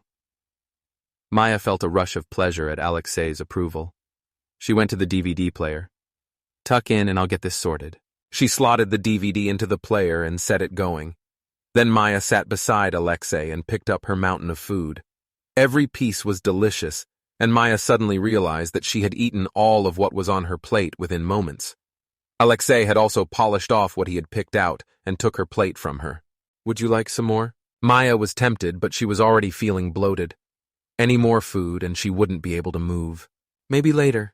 She sat back and patted her stomach. I'm stuffed. Alexei grinned. Good idea, then. Maya couldn't get over how handsome he was when he smiled. She was lucky she was sitting down, or she might have swooned. She grinned back. Perfect. They settled down to watch the film. Maya found it relaxing and enjoyable. Alexei was good company. While his English was perfect, he did ask for help understanding some of the words. Maya was happy to help. Sometimes even the English accent was a struggle for her. As they watched the movie, Maya found herself settling closer to Alexei until their thighs were touching. Alexei didn't object. He simply put his arm around her and made her lean against him. Maya settled against his side, her head on his chest as Alexei settled back, relishing in the warmth from his body and the strong muscles pressed against her. This she could easily get used to. Maya had no idea when she had fallen asleep, but suddenly, she woke up and realized that the movie was finishing. Somewhere during it, she had moved to sleep with her head in Alexei's lap, and Alexei's arm was over her side, rubbing his hand gently over her stomach. Oh no, this adult scene has been taken out and is exclusively available for Romancely Audio Velvet members. Check the description below to sign up. The love scene reference is Alexei, her Russian billionaire, Chapter 4, Love Scene 1. What's wrong with having children? She asked. I don't have any, and I don't want any. Alexei looked around at her. His glare said it all. So don't get any ideas about trapping me. Maya was stunned. That had never been her intention. How could you think that of me, Alexei? I wasn't trying to trap you. It was just a spur-of-the-moment thing. That may be, but even if I did it for a moment, I wouldn't have been able to pull out because you feel too damn good. Alexei shook his head, his expression still accusing. I won't do it, Maya. Chapter 5. Maya didn't like what he was insinuating. He thought she was trying to get pregnant to get money off him. Surely he would know she wouldn't do that. The anger began to build up. Suddenly, Maya didn't want him there. She didn't want to be anywhere near him. She swung out of bed and reached for the oversized t-shirt she used as a nightshirt, tugging it on over her head. I'm sorry I asked you to do something that might have been stupid, she said stiffly. But did you have to say that about children? I've always wanted kids. Well, I don't want any, simple as that. Maya's heart cracked. To think she thought they had something going. If they weren't on the same page, there was no hope. Her heart was set on marriage and children. She couldn't have either if Alexei didn't want it. Caring deeply about him and enjoying the sex wouldn't be enough to fill that part of her. Then there's no point in carrying this on, is there? What? Now Alexei was sounding surprised. Maya stood and turned to face him. Alexei was looking at her in confusion. I want something long-term, Alexei. Marriage, kids, the works. But you don't want children, and from the way you're acting, I'm guessing you don't want to get married either. No, so much for finding her dream man. Then how can we have a relationship if we want different things? We could have great sex, Maya growled. How could he say that? By that time, I'll be too old to have children. Maya closed her eyes for a moment. Look, this isn't going to work. Just get out. What? Alexei stood up. Clearly, he hadn't expected to be chucked out. Now? Yes, now. I'm not having a relationship of any sorts with a man who doesn't want what I want. It's pointless before we've got anywhere. Maya turned away and sat on the bed. Just get out. Maya, go! She didn't want to talk to him. She didn't want to look at him. This was far too painful. She could hear Alexei leave the room. After a few moments, the door to her apartment opened and closed. It was then Maya couldn't hold it back any longer. She slid off the bed onto the floor and burst into tears. Maya clicked the final frame and straightened up, barely looking at Sasha as she sat up on the sand. That's it. Good. Next one. Sasha looked a little confused, but she stood and walked away, going with one of the runners back to where the other models were sitting. All of them were a little subdued, giving each other worried looks. All of them were concerned about Maya's behavior, which was extremely out of character. She had been bad-tempered and taking it out on everyone. Nothing seemed to be right, and her usual enthusiasm just wasn't there. It was unnerving. Maya didn't notice this, however, as she gave Howie the memory card and picked up another one. She was just focused on getting this set finished so she could go back to her hotel room and lock herself in. This was turning out to be a time when she didn't want to be in Barbados at all. Maya? Maya looked up. Jenny had come onto the beach, her feet sinking into the sand. She moved her glasses to perch on top of her head as she frowned in concern. "Are you okay?" "I'm fine." Maya tried not to snap. It wasn't Jenny's fault that she was in this mood, and Jenny could give it back as good as she got. "Why do you ask? You've been out of sorts the past few days and everyone's noticed it. You've been snapping at the models. Even Sasha's getting worried." Maya growled and focused on getting the memory card in, which didn't seem to want to go. "None of your concern, Jenny." "Maya, stop it." Jenny sighed and pressed her fingers to the bridge of her nose. "We're best friends, remember? You can talk to me. What's going on?" Maya realized that she was being childish. Alexei's rejection and their fight had upset her. Now it was affecting her work, the one place where Maya thought it couldn't infiltrate. Everyone was noticing it, and her performance was going down. This wasn't what she wanted. Deflating, Maya closed her eyes briefly and gathered her thoughts. "I'll tell you later." That was enough for Jenny, who walked away as the next model stepped up. Maya took a deep breath and focused on the task in hand. Her old self slowly slipped back, and by the end she was back to her old self. Screw Alexei. He wasn't worth her ruining her job. When everything was done, Maya gathered everyone at the side of the pool and explained that she had been given some news that had upset her, and it was nobody's fault, apologizing for lashing out at them. Everyone was understanding and gave her their wishes that things would be sorted out. Sasha and Rodrigo even came up to her and hugged her, telling her to take her time, but Sasha did point out if it happened again, she could cause a stink as much as Maya could. Maya knew this and took this on board. Sasha was a sturdy opponent in a fight, and next to her, Maya would have no chance. Jenny was in their shared hotel room when Maya got back. She was sitting on Maya's bed, her legs crossed and her arms folded. "Right. Tell." Maya knew she wouldn't get Jenny off her bed or any sleep until she had told Jenny what had happened. They had met at the airport in New York, and Jenny had immediately sensed something was wrong. But Maya was still upset, and she had withdrawn into herself, refusing to talk about it. Jenny had understood and backed off, but now she was clearly expecting an answer. She sagged onto the bed beside her, flopping onto her back and staring at the ceiling. "Alexei and I..." She felt her face getting red. This was too embarrassing. "We were intimate the night before Barbados." Jenny gave a whoop and clapped her hands. "I knew it!" she squealed. "I knew you'd do it!" But she sobered up when she saw Maya wasn't jumping up and down with her. "But from the look on your face, he didn't come up to your expectations." "Oh, he did. More than." Maya closed her eyes. She didn't talk about her sexual escapades to anyone, not even Jenny, so this wasn't easy. "It was when we were about to have sex for the third time." "Third? Wow, the stamina of the man." "Jenny, please. This is hard enough as it is." Maya took a deep breath. "I asked if he could keep the condom off that time." "Eh? Why would you do that? You're not on any contraception." "It was something that I wanted to do on impulse. I just wanted to feel what he felt like without a plastic bag on his cock." Maya sat up and hunched over. He froze up and pulled away, saying he doesn't want kids and he's not getting anyone pregnant. "He said that?" Jenny knew how much Maya wanted kids and would know how much this would be upsetting if her best friend was to hear it. "He doesn't want to marry or have kids, which is exactly what I want." Maya bit her lip as the tears welled up. "So, I had to tell him to leave, and that we couldn't see each other." "Oh, honey." Jenny uncrossed her legs and slid over. She hugged Maya and rocked her gently as Maya quietly sobbed. Maya leaned into her friend, grateful for the comfort.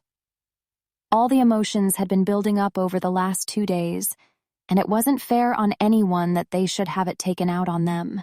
Maya couldn't remember the last time she had been like this over a man. Not even with Ash. This was completely different. "I thought he would be perfect for me."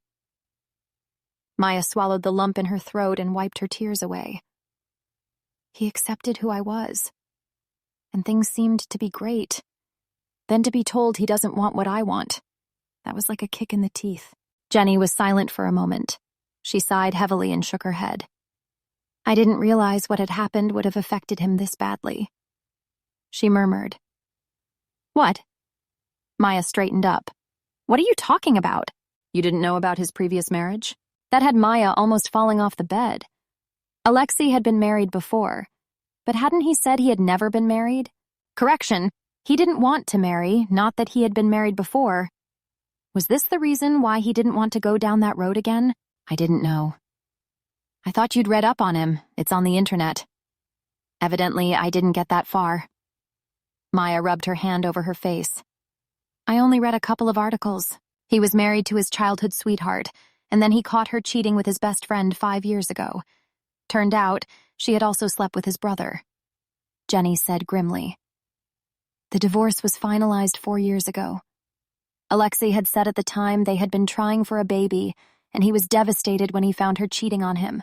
Now Maya understood. Alexei had been hurt badly by his ex-wife, and now he didn't want to be put in that situation again.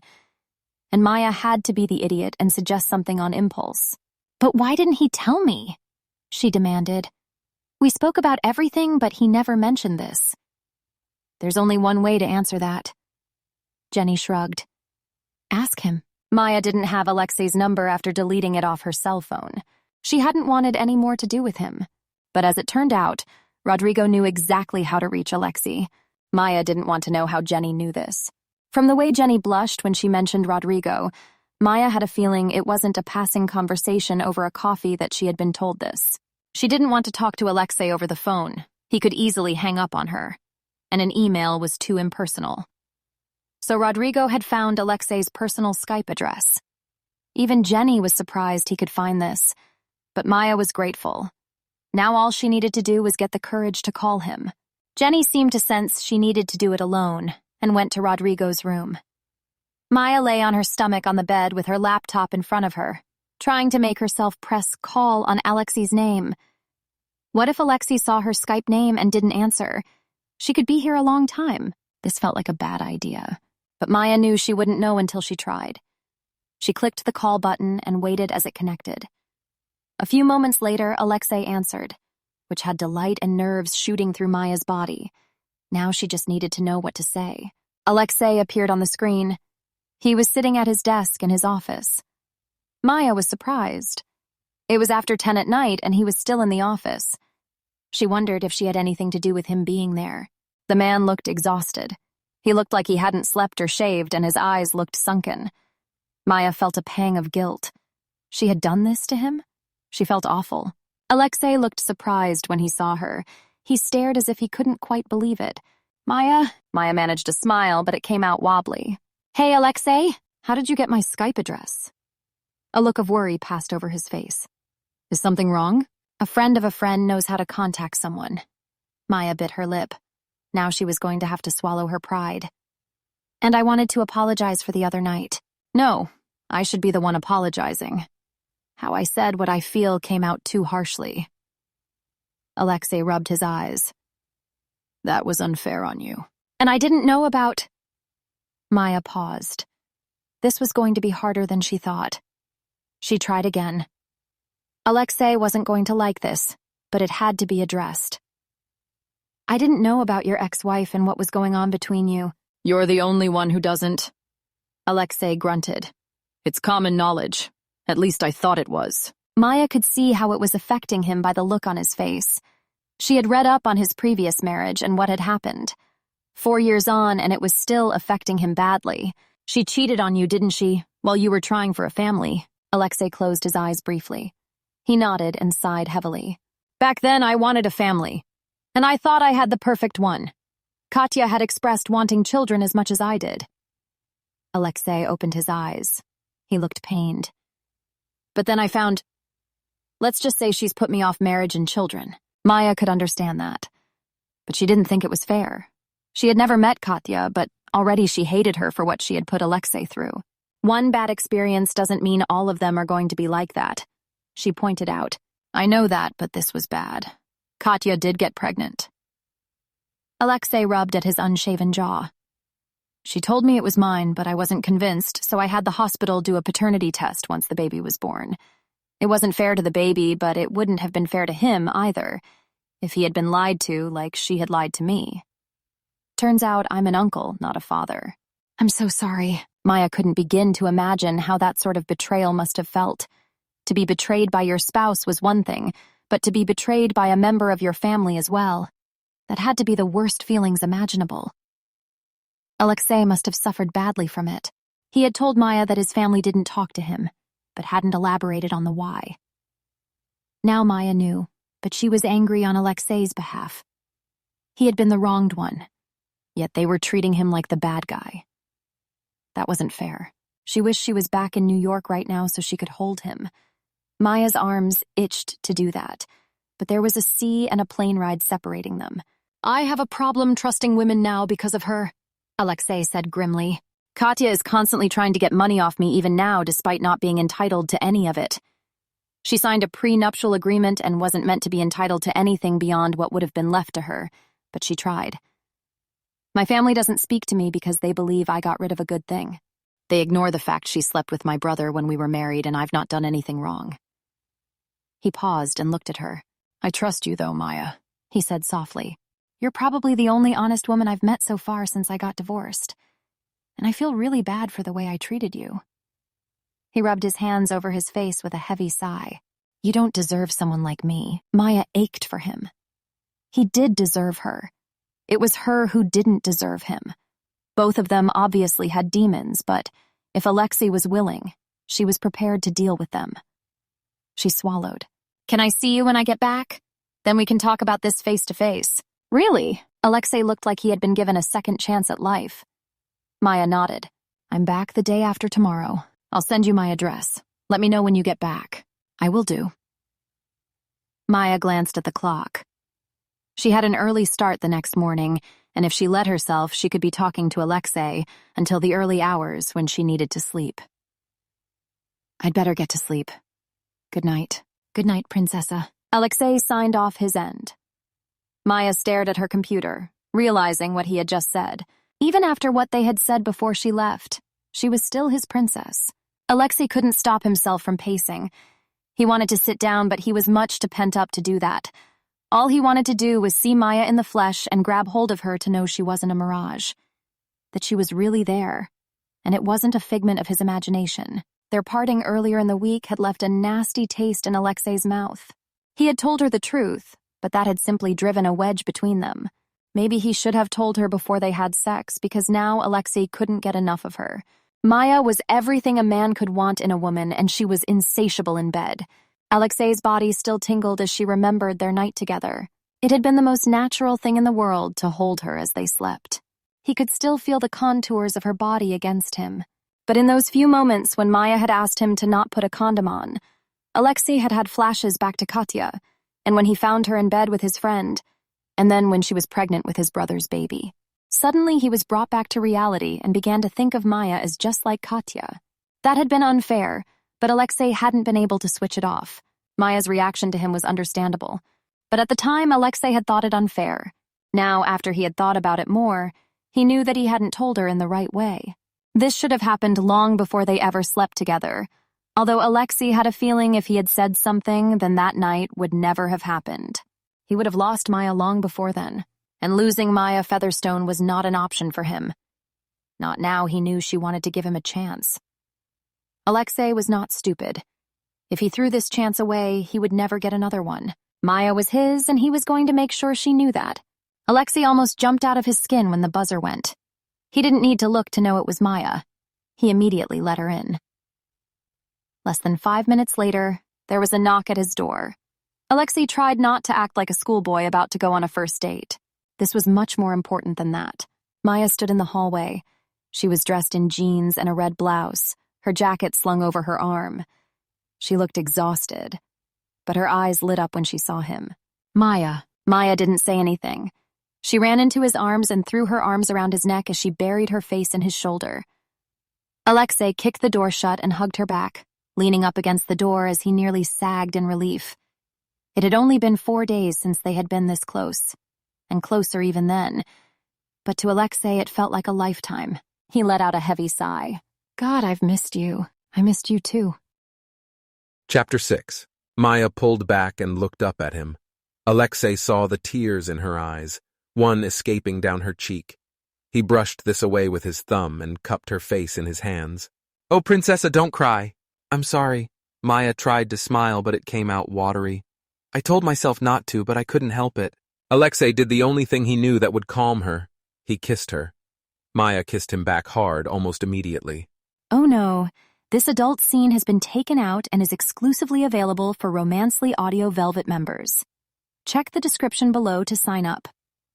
The love scene reference is Alexei, Her Russian Billionaire, Chapter 6, Love Scene 2. Alexei swept her into his arms and carried her to his bedroom. Now he had her answer. He wasn't going to let her go tonight. Maya woke early. It was still dark and Alexei was still fast asleep. She lay there for a moment, thinking about what had happened the night before. While what had happened when she first arrived hadn't been what she had intended, Maya didn't regret it. She had missed Alexei, and it had been more than evident Alexei had missed her as well. He had been insatiable. After taking her to his bed, he had made love to her twice more before Maya begged for them to stop as she was exhausted. Alexei hadn't complained. He had simply settled in beside her, wrapped his arms around her, and fallen asleep. Maya hadn't been too far behind. Now she was wondering where they went from here. Alexei had made it clear he didn't want marriage and children, but Maya did. Could she sacrifice what she wanted so she could be with him? Maya wasn't sure. She slipped out of bed and picked up his shirt from the floor, slipping it on as she tiptoed from the room. Alexei's apartment was mostly open plan, so it wasn't hard to find the kitchen.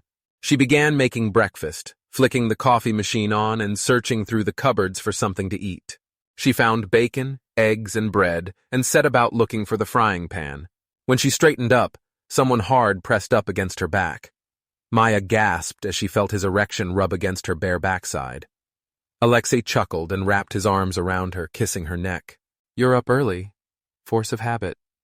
Maya lied.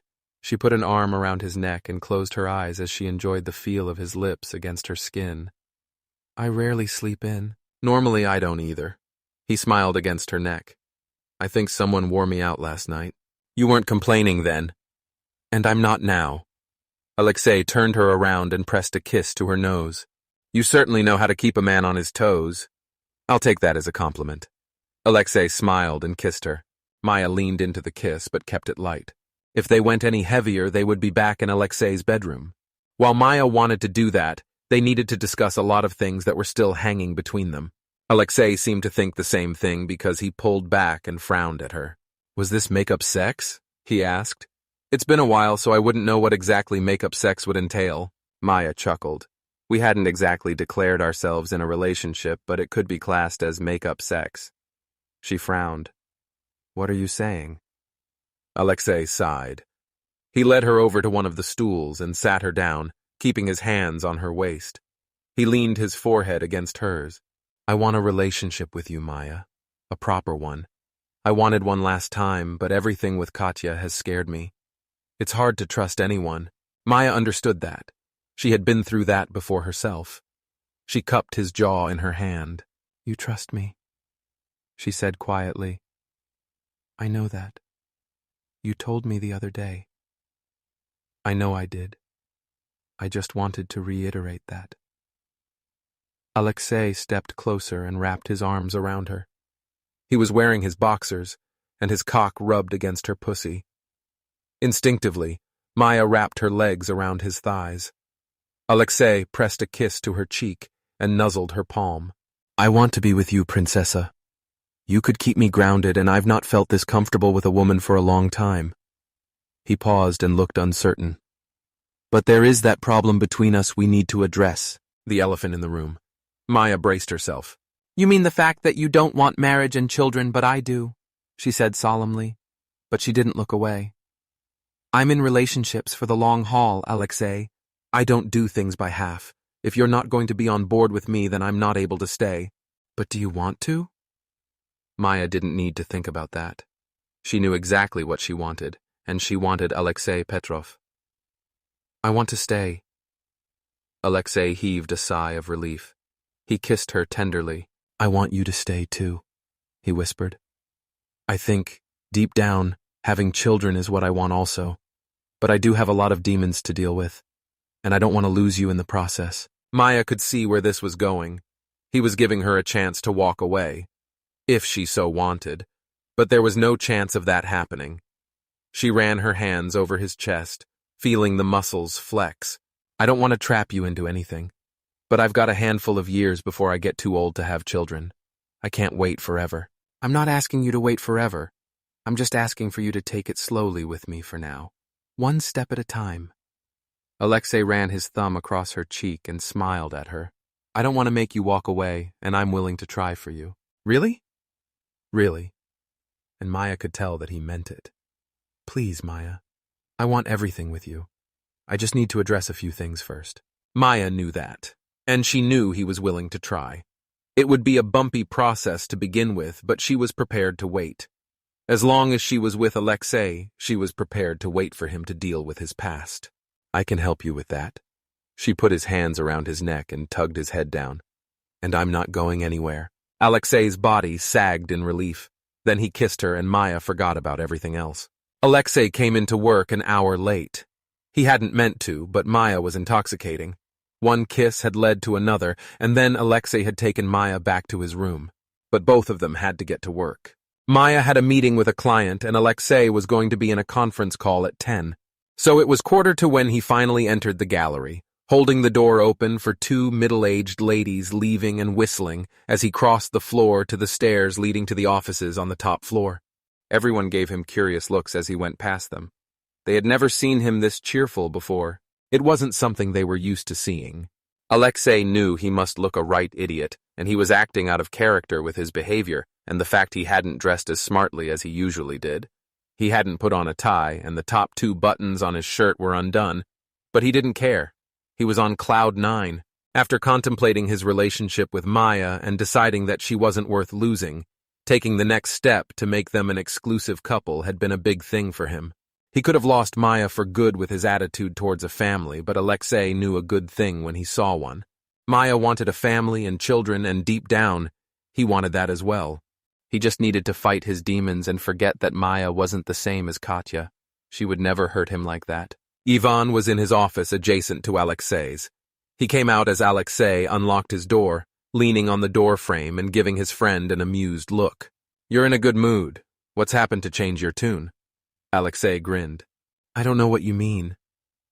He opened his door and went inside, putting his briefcase on the desk before shrugging off his coat and jacket, hanging them on the coat rack in the corner. Ivan followed him in. From the way his hair was standing up, he had been working all night again. Alexei could never handle an all-nighter, but Ivan managed it. He burnt the candle at both ends too much, but Alexei could never get his friend to slow down. Earlier this week you were grumpy and snapping at everyone. Ivan shut the door. Have you been laid? You could say that. Alexei couldn't keep the smile off his face. He sat down and leaned back in his chair. Maya came back last night. She spent the night at my place. We're officially a couple now. Really? Ivan blinked. I thought you two had a disagreement. We've talked it through. Alexei felt his chest swell with pride. He knew he was acting like a preening peacock. I'm willing to go the full haul with this relationship, and Maya's prepared to take it one step at a time. For a moment, he thought Ivan was going to tell him he was an idiot. His friend had listened to him for hours about how he had screwed things up with Maya and probably had his own opinions on the matter. But Ivan gave him a smile and an approving nod. That's great. Maya could do you some good. Apart from the last couple of days, you've been smiling a lot more since you met her. Alexei was glad Ivan was on his side. That meant a lot to him.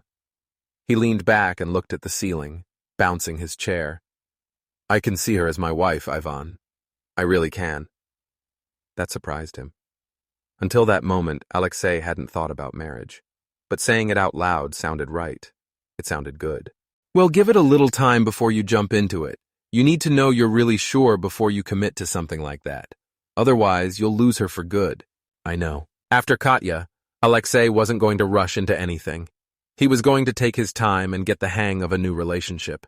He knew Maya was special, and Alexei wasn't about to ruin this for both of them. He glanced at the clock and realized the conference call was about to begin. Sighing, he sat up. I suppose we'd better get on with business. Are you ready for this call? You bet I am. Then Ivan's head leaned to the side as the sound of shouting reached their ears from the outer office. Sounds like something's going on out there. Alexei stood and came to join him. Ivan opened the door, and Alexei saw Widecombe arguing with their personal assistant Lucy. The former kickboxing champion was standing her ground, but Widecombe was towering over her, looking like he was going to lash out at her. "Where is he?" he demanded. "I don't give a fuck if I haven't got an appointment. I want to see Mr. Petrov." "And I'm afraid Mr. Petrov is very busy right now," Lucy said icily. Even at 5'2", she was formidable.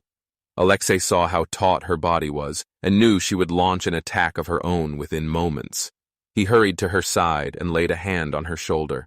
"It's okay, Lucy. I'll see Mr. Widecombe. Ivan, start the call without me." "Yes, Alexei." Widecombe was breathing heavily, fury focused on Alexei. Ivan glanced uncertainly at Alexei before going to his office. Lucy went back to her desk as Alexei indicated for Widecombe to enter his office. Then he turned to Lucy and switched to speak in Russian. "Wait 2 minutes and then call security. Have them ready to escort him downstairs." "With pleasure, Mr. Petrov." Lucy gave him a smirk as she sat down. Alexei then entered his office, keeping the door open. He wasn't taking any chances. While he could easily take Widecombe without breaking a sweat, he didn't want a lawsuit coming his way. Widecombe swung around on him. He was dressed in jeans and a white t-shirt which showed off his physique. The guy kept himself in good shape, but Alexei could see it was more about vanity than anything else. "What's this I hear about you dating Maya?" Alexei paused. This he hadn't been expecting. "News travels fast. We only made it official this morning." "My source tells me you've been together longer than just this morning." Widecombe was furious. Alexei couldn't understand what was going on. He folded his arms with a frown. "Aren't relationships a little longer than they're supposed to be? Usually you make the relationship official when you know it can work." "Spin it all you want," Widecombe said dismissively. He jabbed a finger at Alexei. "The point is you stole her from me. Maya and I were about to make a go of it before you got in the way." This Alexei hadn't been expecting. He had thought Widecombe was a jealous man, and Maya said there was nothing going on between them. Had she lied to him? She can't have. Maya wasn't that sort of person. "She never said anything about that. In fact, she said you were bothering her, and she didn't like it." "I bet she didn't," Widecombe snorted. "The moment she saw you, the dollar signs were there loud and clear, and she thought she could get a free ride. I make a lot of money, but you make a hell of a lot more. She doesn't want to be a photographer all her life. She just wants someone to take care of her." Alexei thought he was dreaming. He shook his head. "I think you and I know two different people. Maya is a hardworking person, and it shows. Photography is her life." He knew that for certain. "I believe Maya when she said she doesn't want anything to do with you." Widecombe stared at him as if he couldn't believe what he was hearing. He looked incredulous as he shook his head. "She's got you wrapped around her little finger, hasn't she? Maya and I were meant to be together, and you ruined that." He stalked towards Alexei. "You're going to regret taking my girl." From his stance and his body language, Alexei took this to be a threat. He resisted the urge to snarl and grab at the infuriating boy. That was all he was to Alexei, who was a good 10 years his senior. "I think Maya made it perfectly clear that she didn't want anything to do with you," he said stiffly. Then he stepped to the side, glancing into the outer office. His 2 burly security guards were standing by Lucy's desk, waiting. "Are you going to leave under your own steam, or am I going to have to throw you out?" "Don't bother. I've had my say. I'm going." Widecombe made to leave, but stopped and turned, barely inches away from Alexei. "Maya will be with me soon. Then you'll be a thing of the past." Alexei almost laughed at the threat. It sounded virtually comical. But as Widecombe left, the security guards following close behind, he wondered if he should discount Widecombe from the running. Maya was a beautiful woman and could have anyone, but she had chosen him? If that was the case, why did he feel dread in the pit of his stomach? "Miss Featherstone?" Maya looked up. She was leaning over Howie, checking the frames of the model she had just shot. Her mind was on whether to tell the poor girl's agent that she wasn't up to standard and she should consider a different career move, or to recommend her for extra coaching. So she was still focused on her work when she saw the huge man standing by the table. Straightening up so she could look up at him without hurting her neck, she frowned at him. "Yes, that's me. I'm sorry to bother you." He spoke flawless English, but with a heavy Russian accent. "I'm Ivan Mikhailov. I'm a friend of Alexei Petrov's. So this was the friend Alexei had spoken of in glowing terms. Maya was surprised to see him. She hadn't realized Ivan was so big and bulky. He could easily be a model himself with his jet-black hair curling close to his head, his sky-blue eyes and flawless skin. He wore the suit like a model as well. Maya wondered if she could get him in front of her camera. "Oh, hi." She rubbed at her eyes. "Sorry, I'm a little out of sorts. It's been a long day. It's only 12:30. And I've been at work half an hour, but it feels like forever. I know the feeling." Ivan gave a slight chuckle. He glanced at Howie, who was giving Ivan blatantly interested looks. "Can I speak to you a moment?" Maya didn't have a moment, but she guessed that this was important. Had something happened to Alexei? She touched Howie's shoulder. "Howie?" When she realized Howie wasn't paying attention, she pinched the back of his neck. "Howie? Ouch!" Howie slapped a hand to his neck and glared up at her. "What was that for? Can't a man look without being told off? Not when you're supposed to have your ears switched on." Maya picked up her cell phone and slipped it into her back pocket. "Could you get the next model in and set up? I'll be 2 minutes." "No problem." Maya glanced at Howie as she led Ivan backstage. He was still staring after them. She giggled. "I think you've got an admirer there. Sorry, I don't swing that way." Ivan's eyes twinkled. "But it's nice to be appreciated, although I'd prefer if it was a woman." Maya laughed. "Modest, aren't you?" "Not much."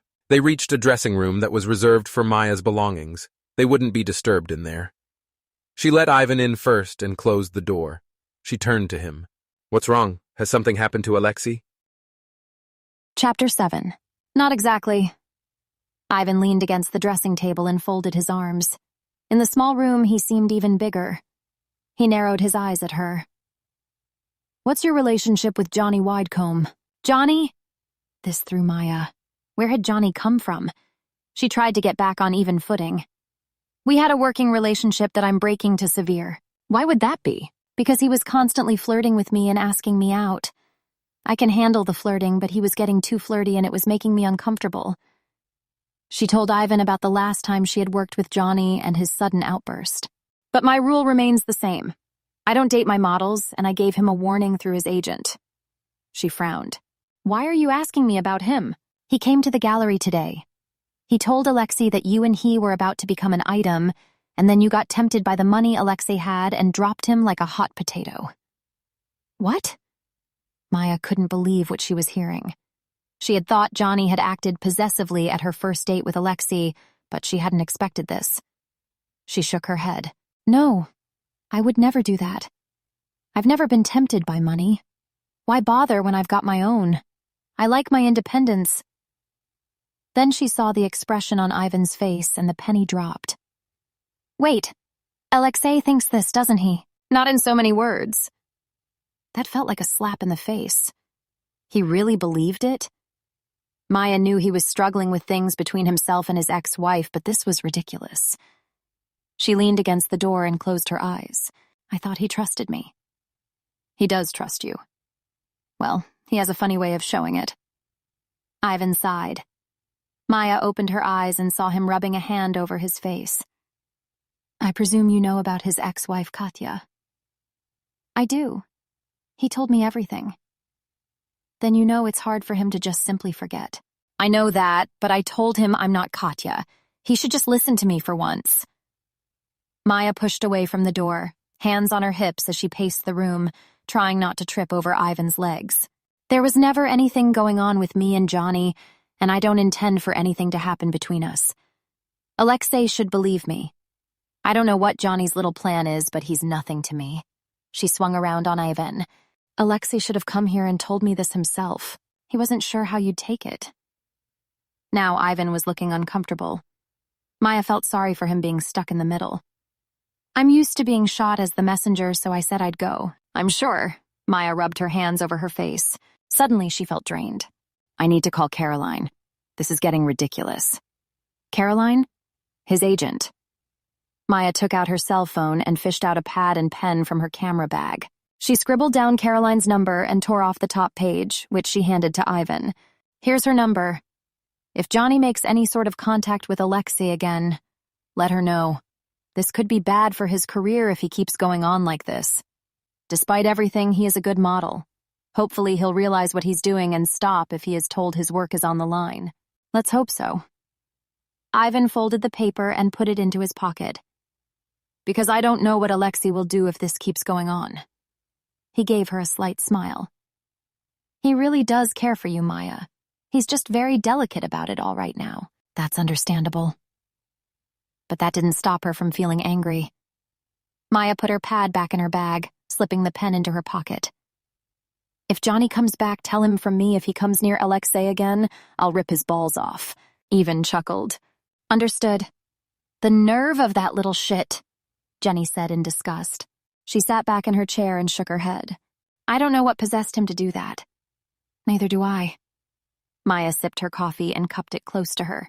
It was a startlingly colder day for early March, and the wind kept blowing in whenever the door opened. While their favorite spot in the coffee house was equipped with comfortable armchairs, it was also in direct line with the wind whenever it came through the shop. After Ivan had come by to tell her what Johnny had done, Maya hadn't been able to concentrate. She was angry at his cheek. There would never be anything between them, and Johnny knew it. So why was he pushing it and trying to ruin a good thing? Even with his demons, Alexei was a good thing, and Maya was looking forward to seeing where their relationship went. Maya didn't want to lose what they had before it had gone anywhere. She had almost lost him last time. Not this time, and Johnny was going to see that. I thought he was pushing it a little when he gate-crashed our dinner date, but this is taking it too far. Jenny sighed heavily and pressed her fingers to her forehead. She was just as outraged as Maya about Johnny's actions, and I thought Johnny was a nice boy, until I heard from Marcy Doucette.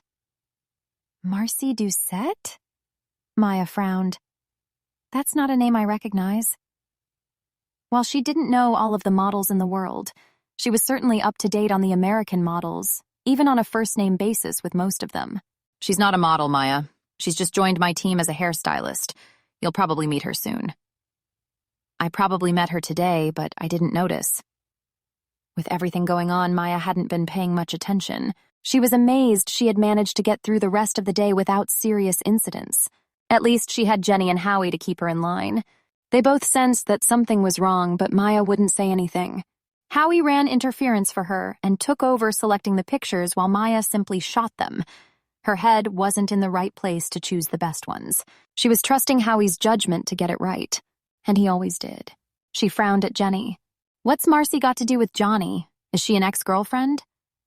Not exactly. She and Johnny went to high school. They were in the same homeroom. Jenny bit her lip. I mentioned Johnny to her to warn her not to let him anywhere near you, and she said she'd already met him and knew exactly what he was like. Maya sat up. She put her coffee cup down. This sounded like it didn't bode well. What happened? Jenny sat forward, lowering her voice even though there was no one in earshot. Johnny kept trying to ask her out through most of high school. It started with him asking her to go bowling on the first day of freshman year, and it just went from there.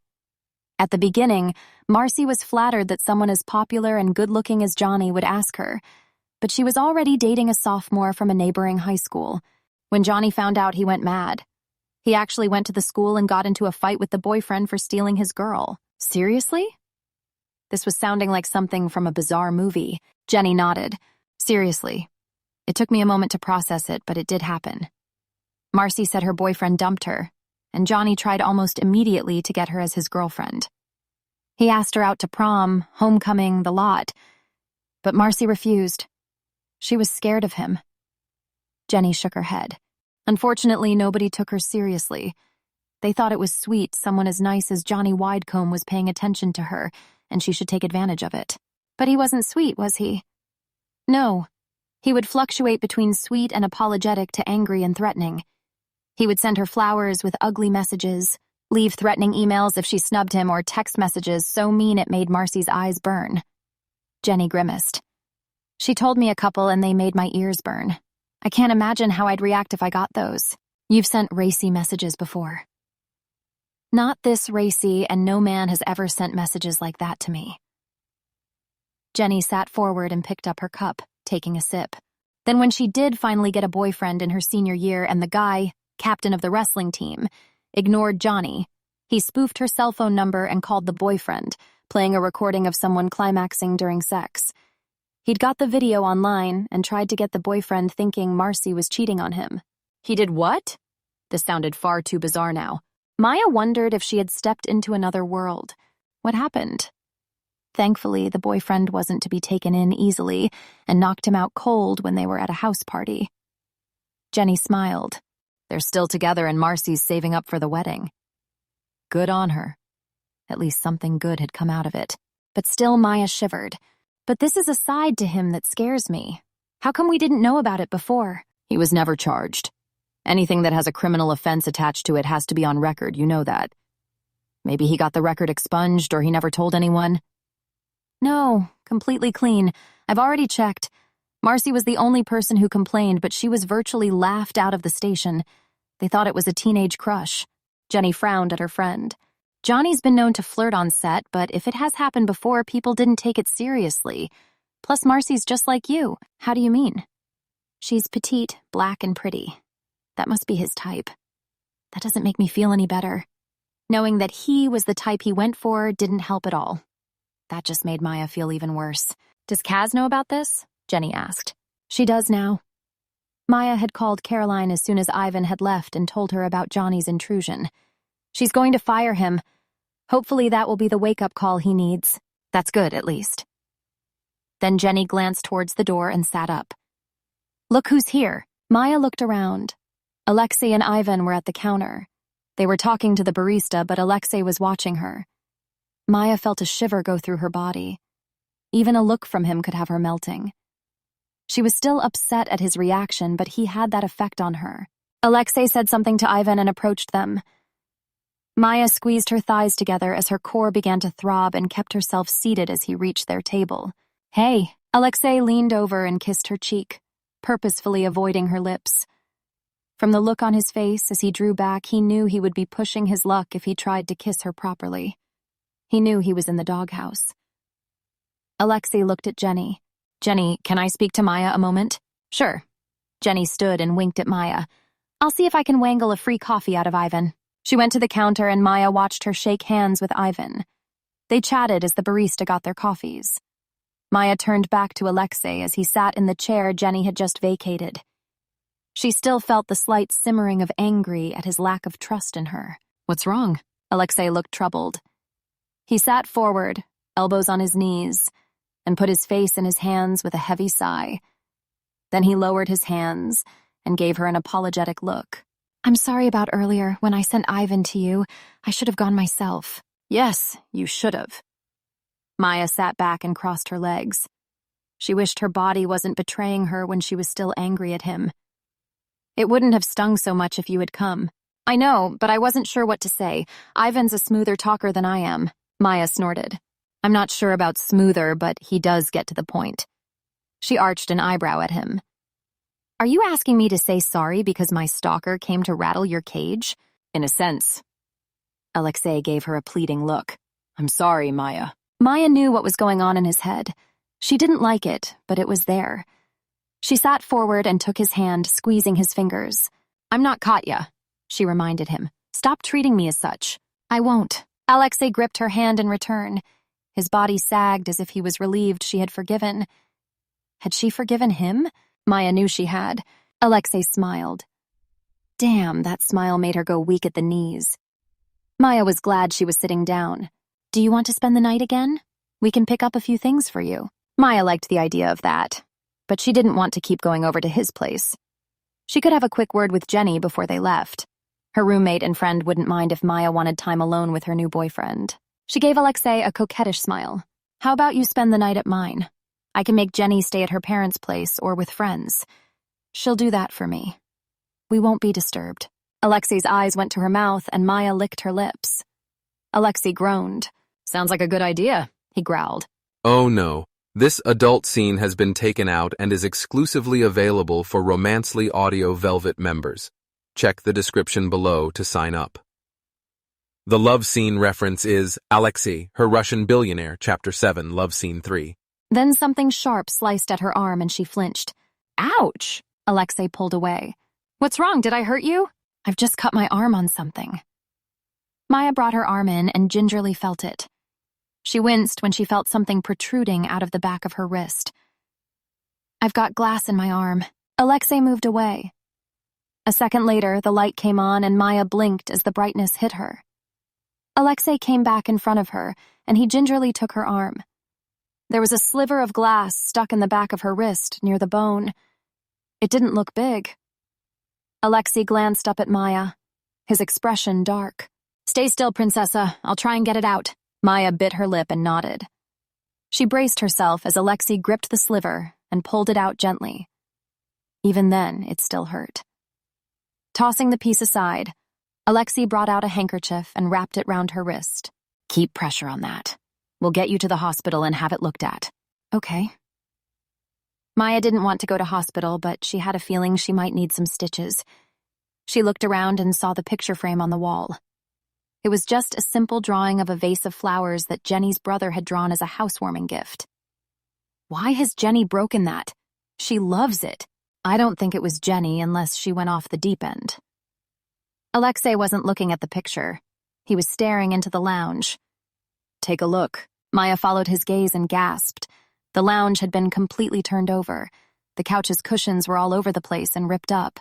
The television was smashed. The coffee table was upside down and glass was all over the floor. Maya was glad she took her laptop everywhere because her desk was a mess, paper everywhere and completely shredded. Heading into the kitchen, she saw that the crockery was smashed across the floor and the fridge door was open, food strewn everywhere. What the? She tried to comprehend what she was looking at. What's happened? I think someone's broken in. Alexei touched her shoulder and moved her against the wall. "Wait here. I'm going to check the place." He disappeared down the hall. But Maya didn't want to stay on her own. She needed to stick close to Alexei. She hurried after him, heading into her bedroom. Alexei wasn't there. But her bedroom had been turned over as well. Her clothes were out on the floor, ripped up. Her favorite coverlet on the bed was slashed to ribbons. So were her panties, which were lying in a pile in the middle of the bed. On top of it was a note. Maya's hand shook as she reached for it and picked it up. She opened it and saw the two words, "You're mine," scrawled across the page. Her body went cold. "Damn it, Maya, I told you to stay put." Maya turned. Alexei was in the doorway. She held out the note. This was Johnny's doing? What?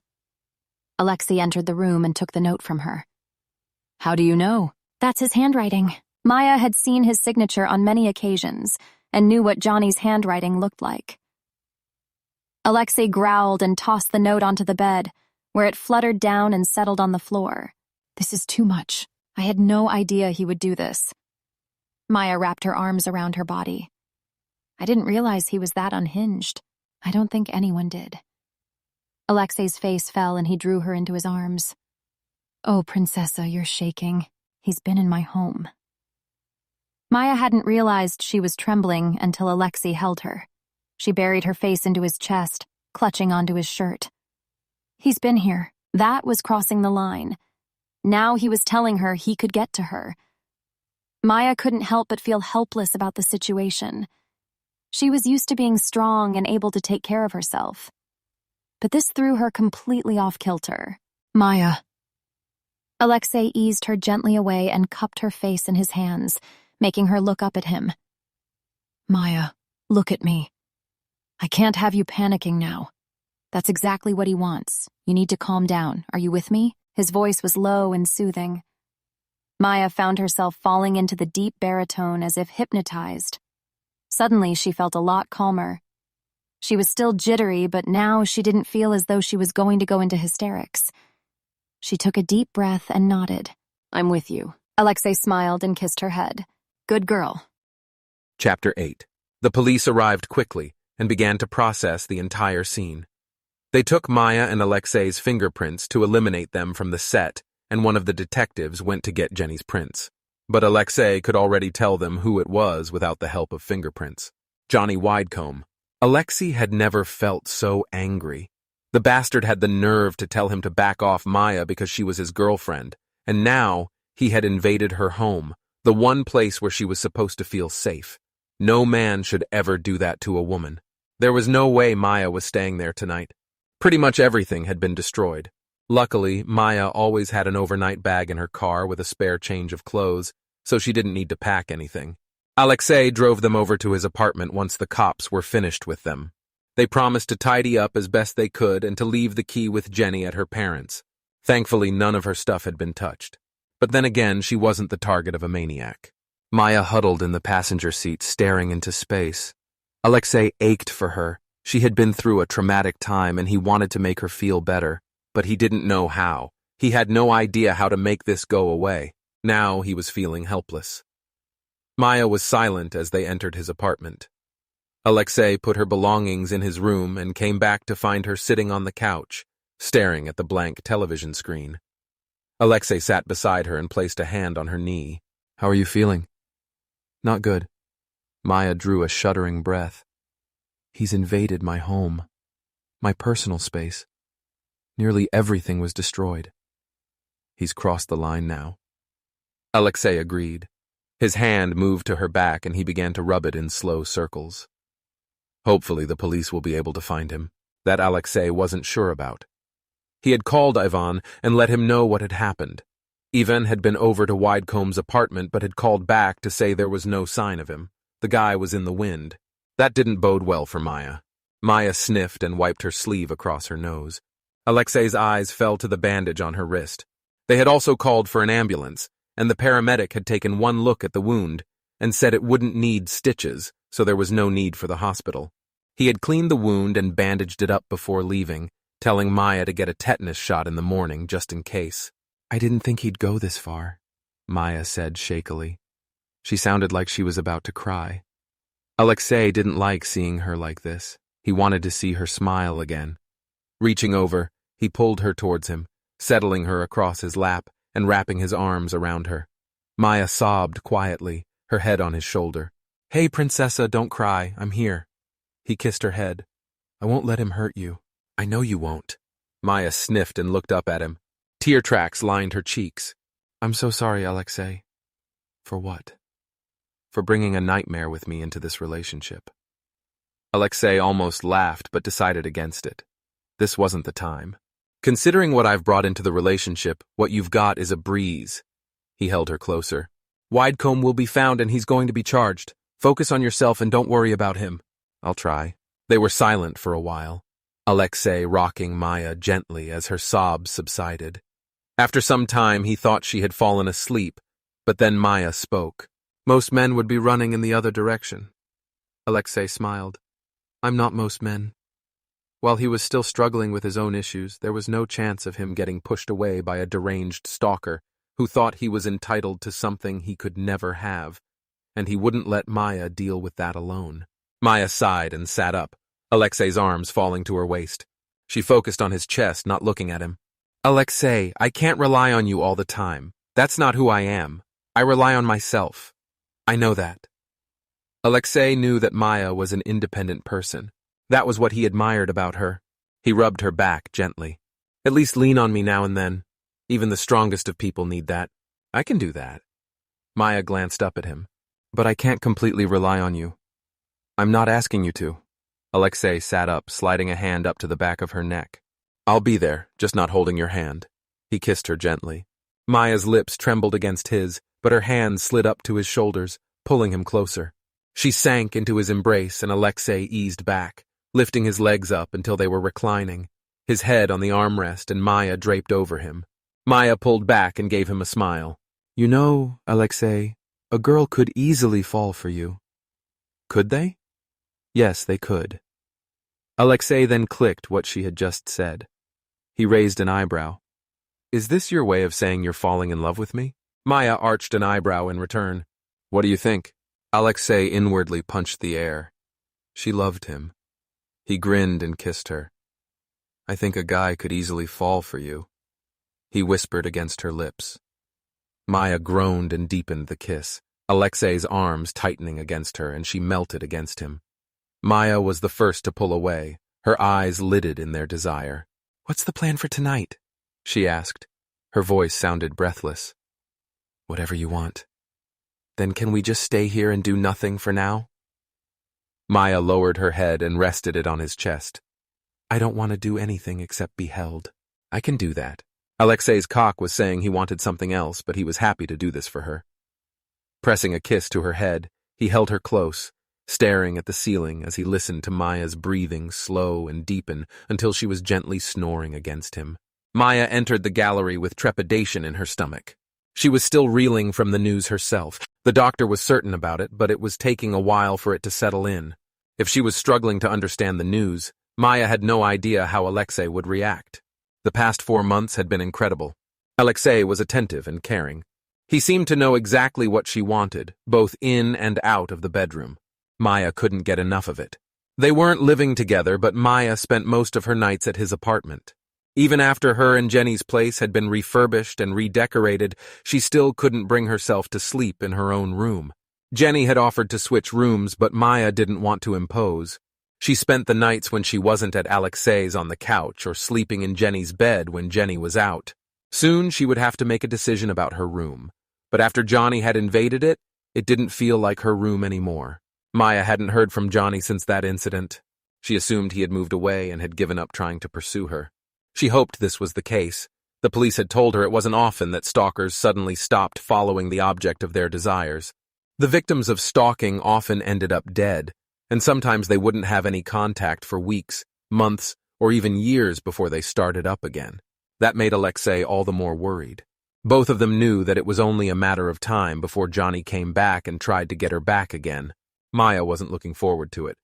And Alexei wasn't taking any chances. He made Maya carry mace and a panic button around, and he took her to the firing range to learn how to shoot. Maya didn't like the thought of using guns, but knowing how to use one if she needed to made her feel a little better. He treated her like a princess, and Maya enjoyed being pampered every now and then. But how would he react when he heard the news? Lucy was at her desk when Maya came up the stairs. She smiled at Maya. "Morning, Maya. Do you want to see Mr. Petrov?" "Please, Lucy, is he in?" "Yes, he's not busy right now. You can go on in." Maya went to Alexei's door and knocked, entering when bid. Alexei was tapping away at his laptop at his desk. Even though it had only been a few hours since they parted ways to go to work, Maya felt like it had been longer than that. Alexei had been growing his hair out, so it was a few inches longer than when they first met, barely brushing his collar. He had been foregoing his tie in recent months, especially once the warmer weather came around, and he was even starting to wear jeans to work. It wasn't the office attire, but Alexei was the boss. He could wear anything he wanted. Suit or jeans, Maya thought he was the most handsome man in the room. Her eyes always went to him when they were separated at functions he took her along to, and she always found him staring at her. He made her feel special, and Maya loved it. She loved him, plain and simple. "Hi, Alexei." Alexei looked up. He straightened up and frowned when he saw her. "Maya, what's wrong?" He stood and hurried around to her. "I thought you had work. Are you okay?" "I'm fine." Maya closed the door and leaned against it. "I've called in sick. I was still struggling even after you left. The nausea still hasn't eased off?" Maya shook her head. For the last 6 weeks she had been suffering from bouts of sickness, which caused her to spend most nights hugging the toilet. Alexei had always been there with her, armed with a cold cloth. Neither of them knew if it was a stomach bug that was refusing to leave or stress that was making her throw up. But Maya had always insisted she was okay. Alexei put his hands on her shoulders, concern in his expression. "Have you called the doctor?" "I saw him half an hour ago." Maya bit her lip. "He did a test and got a result." "What sort of test?" Alexei's eyes narrowed as Maya hesitated for too long. "Maya, what test?" "He says I'm pregnant." Maya braced herself. "That I'm about 4 months along." Alexei's eyes widened. "Pregnant?" Maya nodded. "I checked the dates. It must have been when we didn't use a condom, right after I got back from Barbados." She clutched at his arms. "Alexei, say something, please. You're beginning to worry me." "I'm going to be a father." Alexei sounded dazed. Then he moved so suddenly Maya didn't have time to react. She nearly screamed as he picked her up and spun her around. "Whoa, steady!" Alexei laughed and put her down, leaning her against the desk. He was smiling now, his eyes shining. "God, Maya." He cupped her face and kissed her. "I'm going to be a father." Maya could help but laugh. "I take it you're happy then?" "More than happy." Alexei kissed her forehead and pulled back, rubbing the back of his neck. "I must admit, I didn't think I'd know how to react if someone said they were pregnant with my baby." but now I know. At least we've got an answer to the symptoms I've been having. Maya could feel the tension disappearing. Now she knew Alexei wasn't angry. They hadn't spoken about having a family yet, and this was sudden. The doctor told me to take it easy, and he's given me some anti-sickness tablets. Fat chance of me taking it easy, but I've said I won't take any jobs out of the country until the baby's born. Good girl. I don't want you too far away from me. Alexei kissed her again, and then moved around the desk. Actually, you beat me to it. I was planning a surprise of my own tonight. Really? Maya turned around and watched as he opened the top drawer in his desk. What is it? Alexei grinned. He pulled out a box and came back around to stand before her.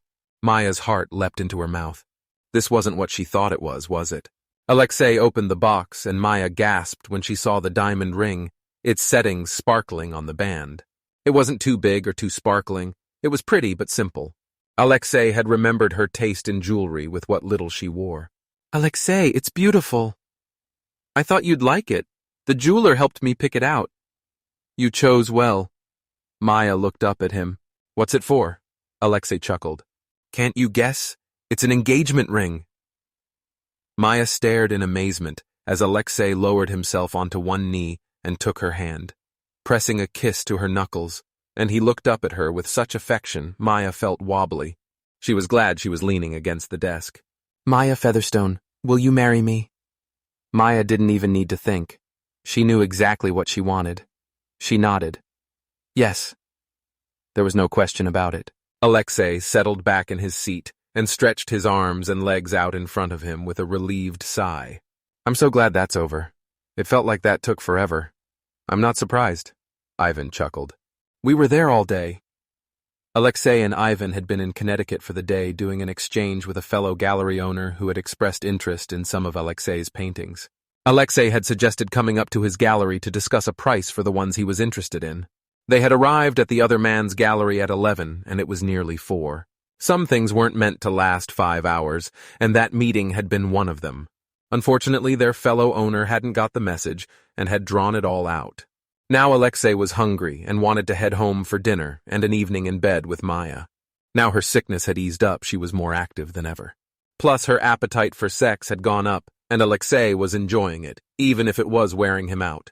That man was such a stinker over those prices we were giving him, wasn't he? Ivan spoke as he overtook a truck and moved back into the lane. He was asking far too much for just one painting, never mind 3. He just didn't know when to stop. Alexei grinned at his friend. By the way, where did you learn that word? What word? Stinker. I've never heard you say that before. Actually, Alexei realized, Ivan had been using a lot more American words in the past 6 months. Alexei had been meaning to ask Ivan about it, but the situation never arose. Now they had an hour's drive back to New York and plenty of time. Ivan shrugged, never taking his eyes off the road. I guess a few words are rubbing off on me. Who's been teaching you them, though? Alexei grinned. Is a woman helping you with extra English words? From the way Ivan was blushing, Alexei had guessed correctly. He laughed and sat back. Well, you bastard. When were you going to tell me about this? It wasn't intentional learning, Ivan said hurriedly. Kaz has been known to curse even worse than that. You're lucky those are the tamer words I've been using. Kaz? As in Caroline Stanton, Maya's friend? Alexei blinked in surprise. When did this happen? I met her 6 months ago to speak about Widecombe. We've been seeing each other for the last 4 months. It's harmless right now, just casual. Ivan said hurriedly. We're too busy for anything serious. Alexei didn't doubt that, but he had been seeing Maya for 6 months and he was just as busy, as was Maya, and they made it work. He deduced the only reason Ivan wasn't making it serious was because he was too afraid. A casual relationship he could do, but not serious. That scared him, and he often went running. Plus, Caroline Stanton was a stunning woman. She was the type of woman you had to get serious about. Ivan had to know that. Wow, Alexei shook his head. I never thought you'd have a woman like Kaz Stanton on your arm. She's way out of your league. Oh, really? Well, you're punching well above your weight with Maya. Alexei couldn't help but preen. I know. How are the plans going? Good. Maya wants to wait until the baby's born before we tie the knot. Said she doesn't want to look like a balloon exchanging her vows. Ivan chuckled. She'll look fine. Try telling her that. They had set the wedding for Valentine's Day. Maya was due in December near Christmas, and she said she wanted a few weeks to get herself back into shape so she would look good walking down the aisle. Alexei didn't care, but Maya did, and Alexei was willing to pander to that. Ivan glanced at him before turning back to focusing on the freeway. Aren't you concerned the baby will be born out of wedlock? In a sense, he won't be. He'll still have my name. I'm the biological father. Alexei shrugged. Nothing to it, and there wasn't. Their son, Nikolai, was going to be born as a Petrov. It was just timing that had them doing things the wrong way around. Alexei had been brought up believing in marriage before children, but that couldn't be helped. He was happy with what he had. Ivan grunted. Well, good luck with the sleepless nights. Since when have I had a good night's sleep in this job? Good point. Ivan smirked. Not when you've got something more interesting to do. Very funny. Alexei looked out the window and sighed. Oh, I forgot to mention. Hans called me this morning before you got in. Katya found out that I'm getting married again, and she's saying that we were never legally divorced. What? Ivan stared at him. Are you serious? Keep your eyes on the road, Ivan! Sorry. Ivan looked back at the road but kept glancing at him. Are you serious? Very. Alexei couldn't believe the gall of his ex-wife. It was almost laughable. Hans told her the divorce was completely legal and that I'm not giving her any more money. She would have better luck trying to get money out of my penniless brother for child support than getting it off me. She has a nerve. Ivan's hands tightened on the wheel. What is her motivation for all this? If I can't have him, nobody else can, I suppose. Alexei shifted and fished out his cell phone as it buzzed against his thigh. A glance at the number told him it was Maya. Alexei couldn't help but smile. Anything involving Maya made him smile. Sorry, Ivan, I've got to take this. Ivan grunted. He had stopped teasing her about Maya a while back. Alexei answered the call and put his cell phone to his ear. Hi, Princessa. There was a sound at the other end and then a moan. Alexei was confused. Had Maya turned her cell phone on by accident? Maya, are you there? Then he heard another moan. There was no mistaking it for anything else. It was the sound of a woman close to climaxing. What the? Alexei stared at his cell phone. What was going on? Then dread began to fill him. Was Maya having sex with somebody else? What's wrong? Ivan was flitting his gaze between him and the road. Alexei? Alexei didn't want to hear any more, but he put his phone on loudspeaker. Listen to this. The sounds of two people in the throes of passionate sex filled the car. A woman's voice quietly urged her lover on, telling him to fuck her hard. A man's voice, too muffled to be heard well, said something back, and the slapping of bodies picked up speed. Alexei didn't want to hear anymore. He felt sick. He hung up and stared out the window, gripping the phone in his hand. Maya was cheating on him. You don't need to be a genius to know what that was, Ivan said grimly. Alexei shook his head. The anger was building up. Maya knew how much his past was hurting him even now. She would never do that to him, surely. Maya, I can't believe it. She would never. Does that sound like her? Alexei blinked. What? To me that didn't sound like her voice, but you've been intimate with her for 6 months. Does that sound like her? It must be. It's her number. That's not what I meant. Ivan shook her head. Does that sound like your fiancé in throes of passion? Alexei tried to focus, but everything was all jumbled up in his head. What he had heard had thrown him off kilter, and he didn't know what was going on. He pressed his fist to his head. I don't know, he said through gritted teeth. Because if I'm right, her stalkers come back again. Widecombe? Alexei frowned at his friend. How do you know this is his doing?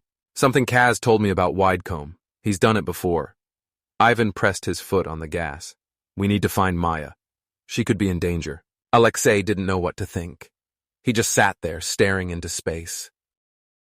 Chapter 9. Maya snapped the last shot and lowered her camera. Right, that's a wrap. Great work, guys. She headed to Howie's desk and gave him the memory card. Then she packed her camera away and picked up her laptop case. Immediately, Rodrigo was at her side, taking the bag away from her. Here, let me take that, Maya. Rodrigo, it isn't heavy, I can manage.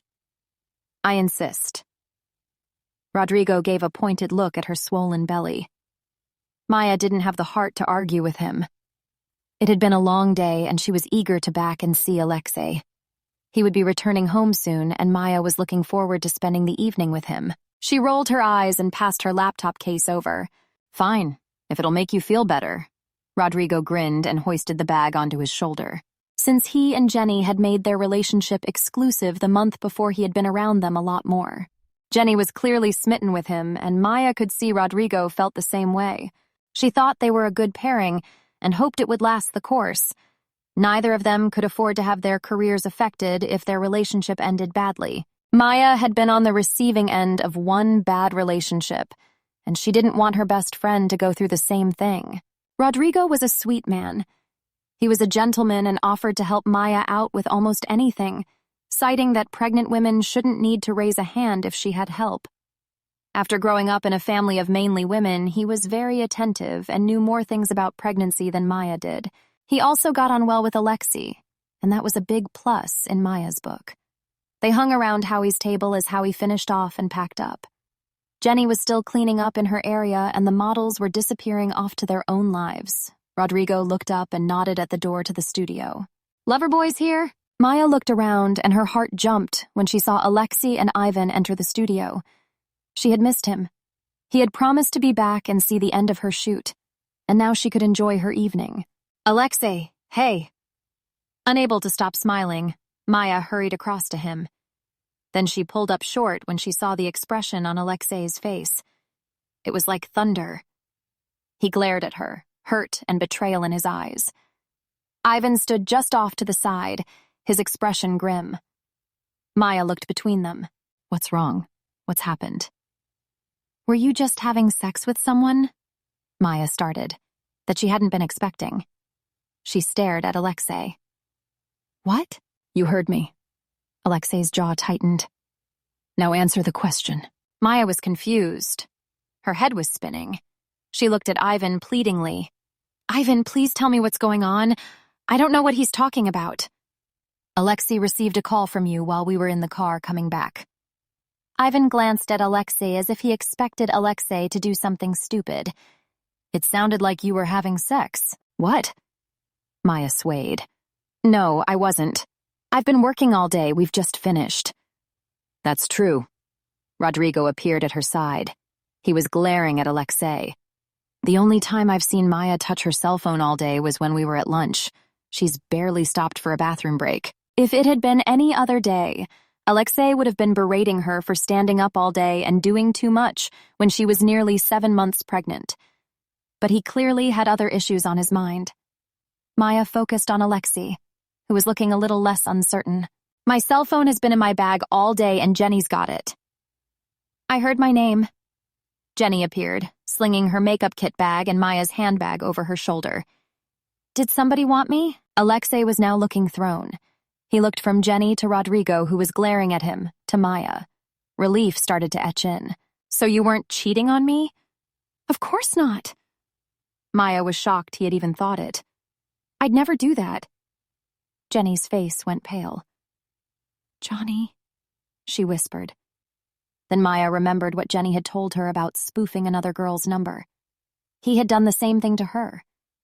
Only, unlike Alexei, her boyfriend hadn't fallen for it. Ivan said he'd done this before. Alexei was looking at Jenny as if he was too embarrassed to look at Maya. Jenny nodded. "With our hairstylist. She joined us about 6 months ago. He stalked her during high school and did exactly the same to her boyfriend as he's just done to you." She grunted and scowled. Luckily, he wasn't stupid enough to believe it. "Hey!" "Well, you are stupid if you believed Maya would cheat on you." Jenny glanced at her friend. "When she's got something as good as you, why would she?" Maya was glad she had a friend like Jenny. She needed someone to say what she was thinking at times, and the filter between Jenny's brain and mouth didn't often work as well as Maya's, so Jenny usually ended up being a lot blunter with her words. Maya could see Alexei's anger falling away and embarrassment taking its place. He had fallen for it. Maya felt that he would be taken in by something like that. "Jenny, may I have my bag?" Jenny passed it over. Maya fished out her cell phone and switched it on. Then she went to her phone log and showed him the date of their last call. "See? I haven't made a call to you since lunch, and I'm not savvy enough to delete call history. You didn't need to call back so much." "What?" Alexei frowned. "But I didn't call you back. I wanted to speak to you face to face." Now Maya was even more confused. She looked at Ivan for confirmation. He nodded. It's true. We came straight here and Alexei never made any calls. Then how come I've got 5 missed calls from him in the last hour? Maya didn't like this. She had feeling what she was going to hear, but she couldn't bring herself to check. Ivan seemed to sense this and took her cell phone from her hand and pressing for the first voicemail, switching it to loudspeaker. Immediately the sounds of 2 people having sex filled the air. Maya heard 2 people speaking intimately in Russian and realized how Alexei had been taken in.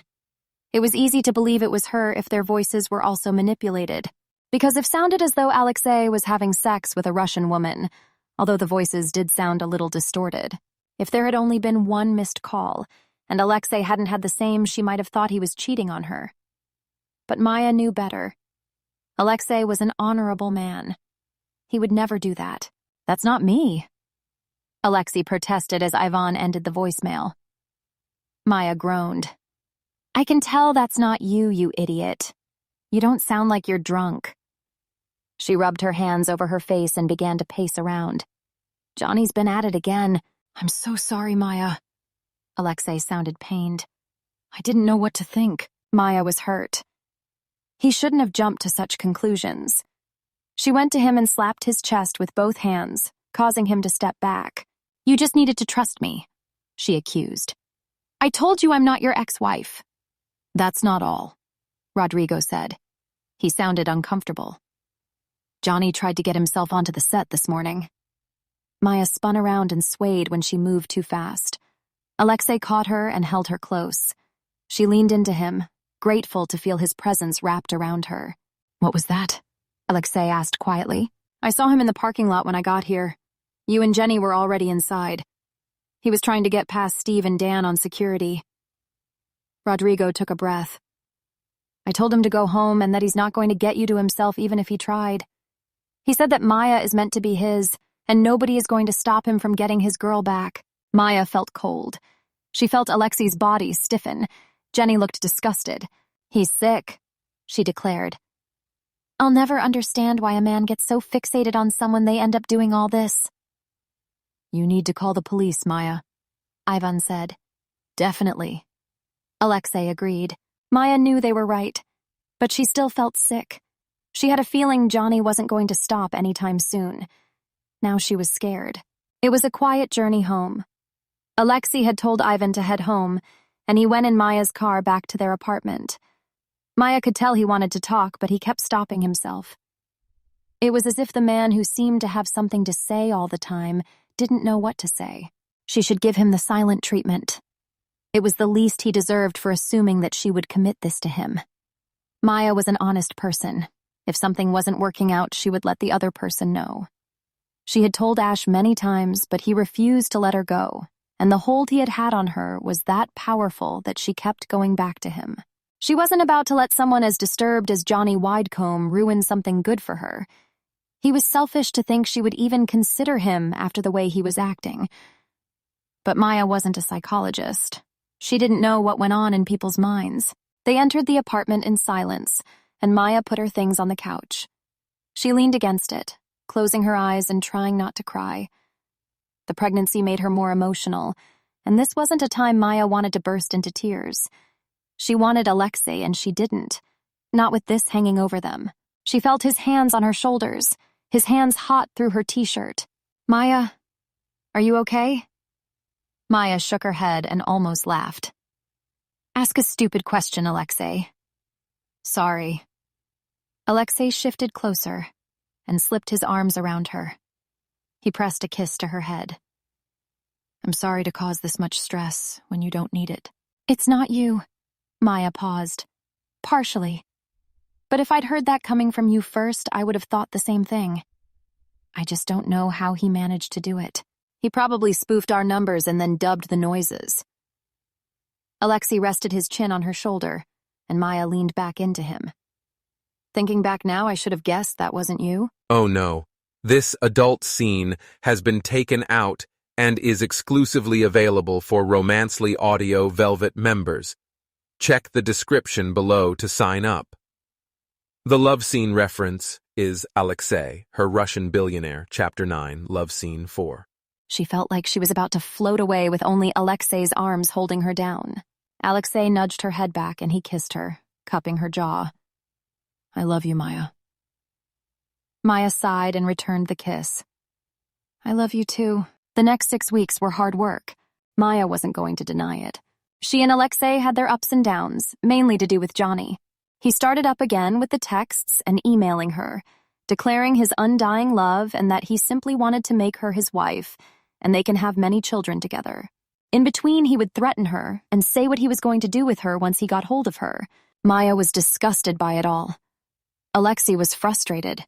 He seemed to withdraw a little from her as if he wasn't sure what to do. Even when they made love, he didn't seem to be completely with her. It was as if he was going through the motions.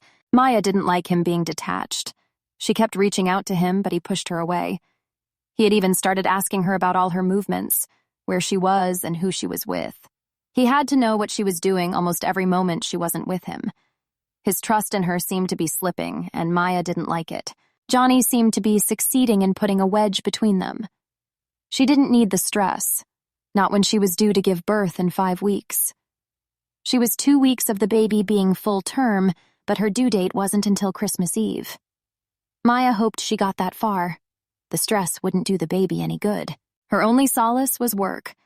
With the spring and summer collections needing to be shot, she was in great demand. People were booking up rapidly, and Maya's plate was full. She made sure there was a window around the due date, but other than that, she kept herself busy. It was either that or stay in her apartment where Alexei would be questioning everything she did. After finishing a set early, Maya decided to head over to her favorite coffee house and wait for Jenny. Her friend had just come back off holiday with Rodrigo from the Bahamas, and she was looking forward to a catch-up. It was hard coping with what she was going through without her best friend. Ivan tried, and he seemed to know what was happening with her and Alexei, but he wasn't the same. She had just crossed the street and was about to enter the coffee shop when she heard someone shouting her name. "Maya!" Maya turned, expecting it to be someone else. Her smile faded, and she felt a rush of fear as she saw Johnny hurrying towards her. For a second, he looked unrecognizable. But then she saw him clearly. He had dyed his hair to a little brown, virtually the same color as Alexei's. He had also been working out, and he had filled out a little more with muscle, almost like Alexei. It was as if he was trying to become Alexei. "Get away from me, Johnny!" Johnny stopped a few feet away. He spread his hands and gave her a smile.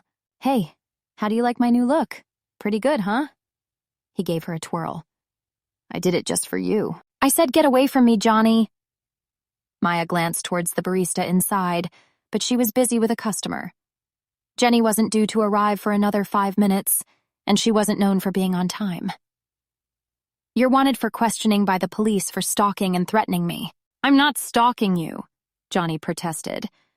"I just want to talk to you, but you won't let me near you, because you've been threatening me, and there's nothing to talk about except go to hell." The police had told Maya not to aggravate her stalker, but Maya couldn't care less right now.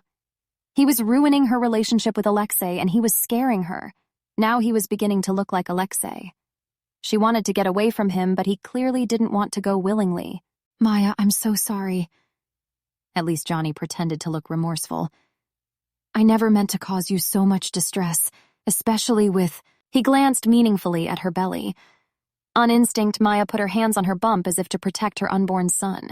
"Well, you have," she said stiffly. "And Alexei is out for your blood. You'd better leave before I call the police, and I'm only giving you one chance." "But I love you. I thought we were going to be together," Maya scoffed. Now she had heard everything. "I don't know where you got that idea from, and you can't possibly love me. We've barely been in each other's company long enough for you to even think that you love me." "Just a few minutes is enough," Johnny protested. He reached for her, but Maya took a step back. "I knew you were the one for me. Those smiles you sent my way said everything. Are you telling me those were all lies?" "I never sent you any special smiles. That's just how I am. You should have known that by now. I smile like that at Rodrigo, and he's not panting after me." "No," Johnny sneered. "He's fucking your friend so he can be close to you." Maya could see she wasn't getting through to him, so she switched tack. Maybe getting through to him in another way might make reality set in. "So I'm special, am I?" she demanded. "What about Marcy? Is she not special enough anymore?" Johnny's eyes widened in surprise. Then they narrowed and he scowled at her. How do you know about Marcy? She works for me now. How do you think I knew those phone calls you sent me pretending to be Alexei weren't real? You freaked her out and nearly ruined her life, Johnny. I'm not about to let you do that to me as well. If she had expected Johnny to come back to the present, she had thought wrong. Johnny shrugged and dismissed what she had said. Marcy was just a passing phase. Young love that was never to be. You're the real thing, Maya. Maya couldn't understand it. She had never met anyone more delusional than Johnny Widecombe. Sure, models could be delusional in believing they were amazing, but they weren't at this level. Johnny seemed to be crazy. What the hell happened to you that you think just a simple smile is the start of a beautiful love affair? Johnny was silent for a moment. Maya tensed. She didn't know what to do now. He clearly wasn't listening to her, and even with the late Thanksgiving crowds, nobody was paying them any attention. It was as if they were on their own. You think I'm a stupid little boy who doesn't know what real love is? Johnny said accusingly. You clearly don't, since I don't love you. Maya shot back. I didn't think much beyond you're a cocky little boy. Now go away before I call the cops. She was going to call them anyway, but she was too shaken to reach for her cell phone. She wanted to get inside before he did something that could harm her or the baby. Johnny lunged at her. Maya screamed as he grabbed her, the scream cutting off abruptly when he kissed her. He shoved his tongue into her mouth and Maya gagged. She pushed at his shoulders, but he was too strong. Then he let her go abruptly and Maya staggered back, almost losing her footing. I'm not giving up on you, Maya, Johnny whispered. Then he walked away. Maya could feel the world tilting and staggered into the coffee shop, sagging onto a nearby chair. Her heart was still pounding. When Jenny arrived a few moments later, Maya was still staring into space. Chapter 10. Alexei got back to his apartment eagerly.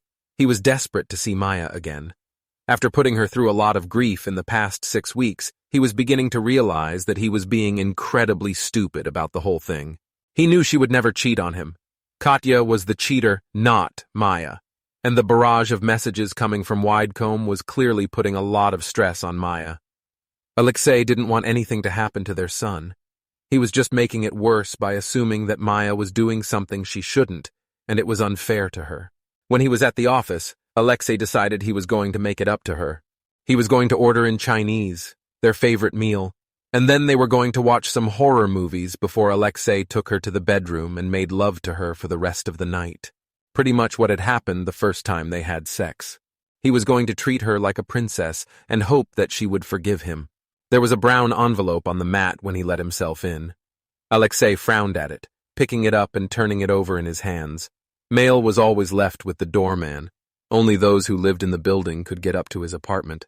So who was leaving this under his door? Putting his briefcase on the counter island in the kitchen, Alexei opened the envelope and shook out its contacts.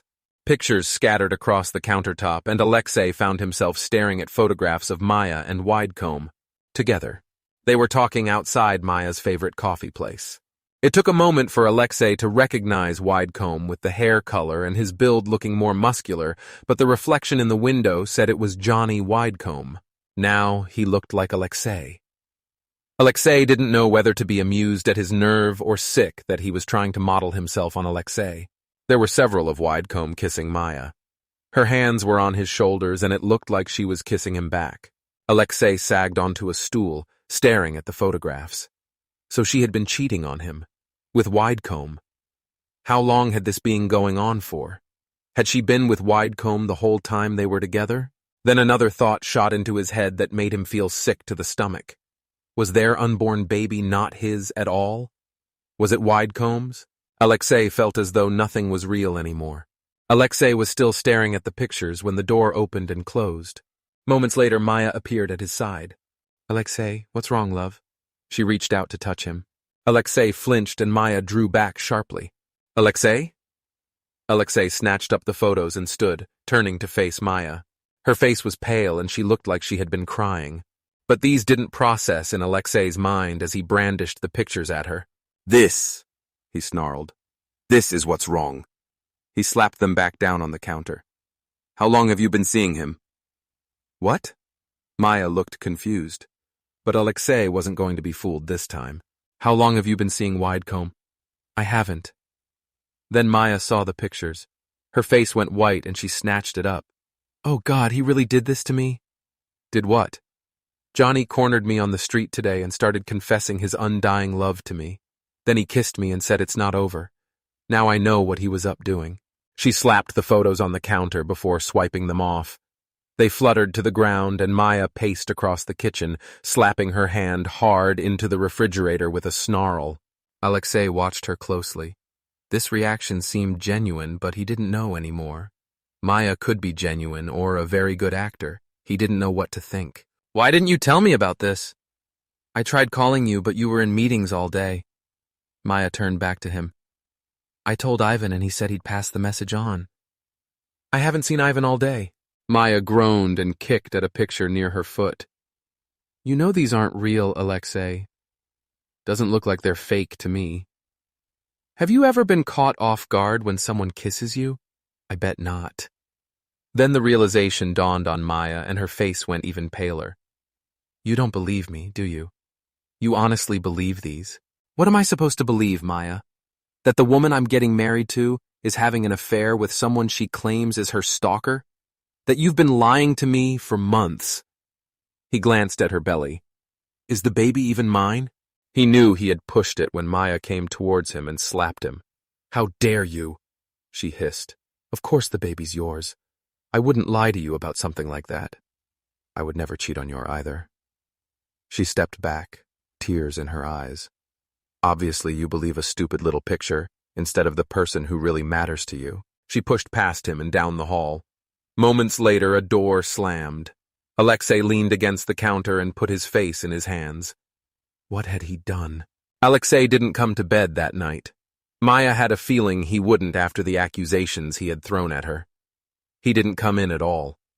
Maya heard him use the bathroom and move about in the lounge, but that was it. At some point, Maya cried herself to sleep, buried under the duvet and trying to shut out the world. This wasn't fair. She was trying to deal with a stalker, and the bastard was succeeding in driving her and the man she loved apart. When she woke, the apartment was empty. Alexei had gone.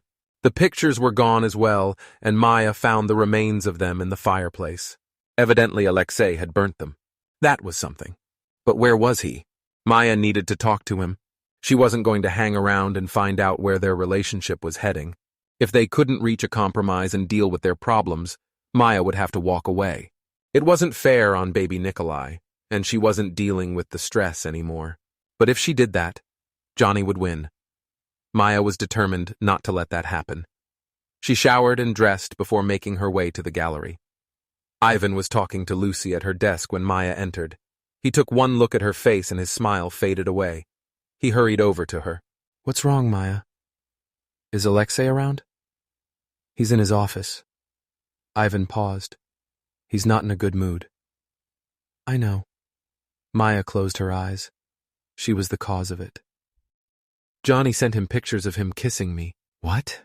What happened there? Maya opened her eyes and bit her lip. She would not cry, not in front of Ivan. Johnny cornered me and kissed me out of the blue. I pushed him away, but the damage was done. He must have had someone nearby taking photographs. She drew in a heavy breath. I called the police, but he disappeared pretty quickly. He's been eluding me for weeks. Ivan rubbed the back of his neck. I haven't been able to track him down. He's probably living with his aunt in Jersey City. Maya paused. I spoke to Kaz on the way over, and she says he's signed up to the agency Alexei started up. What? Ivan stared. Is he crazy? He's daring, I'll give him that much. Signing up with the modeling agency belonging to his stalking victim's fiancée was daring. Johnny obviously had a death wish. Ivan's jaw tightened. I'll speak to Pyotr and let him know. That boy needs to be blacklisted. Maya agreed. She hugged herself and whimpered. She felt like she was on the verge of a nervous breakdown. I wish he would just leave me alone. He will. Ivan reached out and pulled her towards him. He hugged her, stroking her hair. He'll get it into his head soon. Maya hadn't been held like this for a long time. Alexei had been withdrawing comfort when she needed it, and she needed someone to hold on to right now. Ivan wasn't Alexei, but he was a friend, and he was offering her what she needed. She hugged him back, closing her eyes as she rested her head against his chest. Right now, all she wanted to do was hug Alexei. She really missed him. Where had the independent woman who could rely on herself gone? Maya wanted her back. You really needed that much comfort that you'd resort to my best friend? Maya pulled away. Alexei was standing in the doorway of his office. He had a look of pure thunder on his face. What? Ivan frowned at him.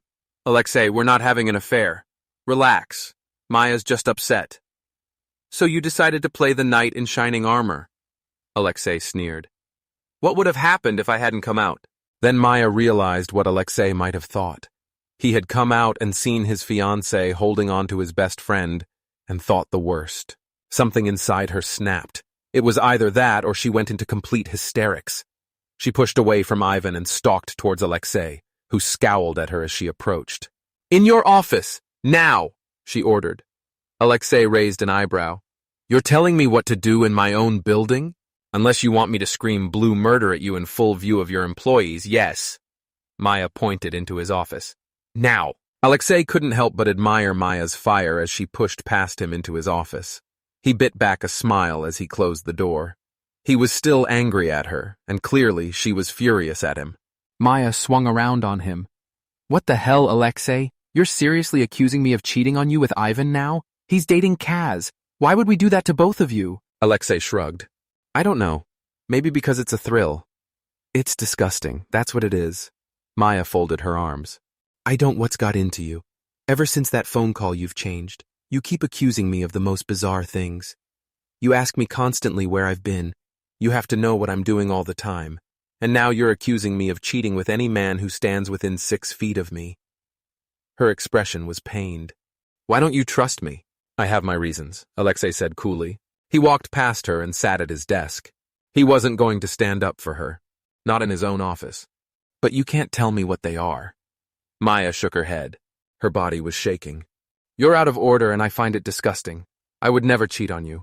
Can't you trust me on that? Alexei wanted to. He really did.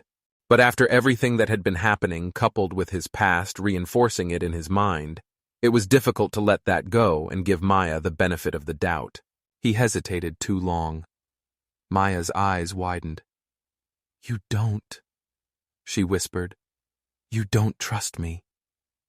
I am your future husband, Maya. Alexei didn't know where he was going with this, but it avoided answering her question. I am entitled to know who you're talking to. Not to the point you're obsessed with knowing my every move. Maya snapped.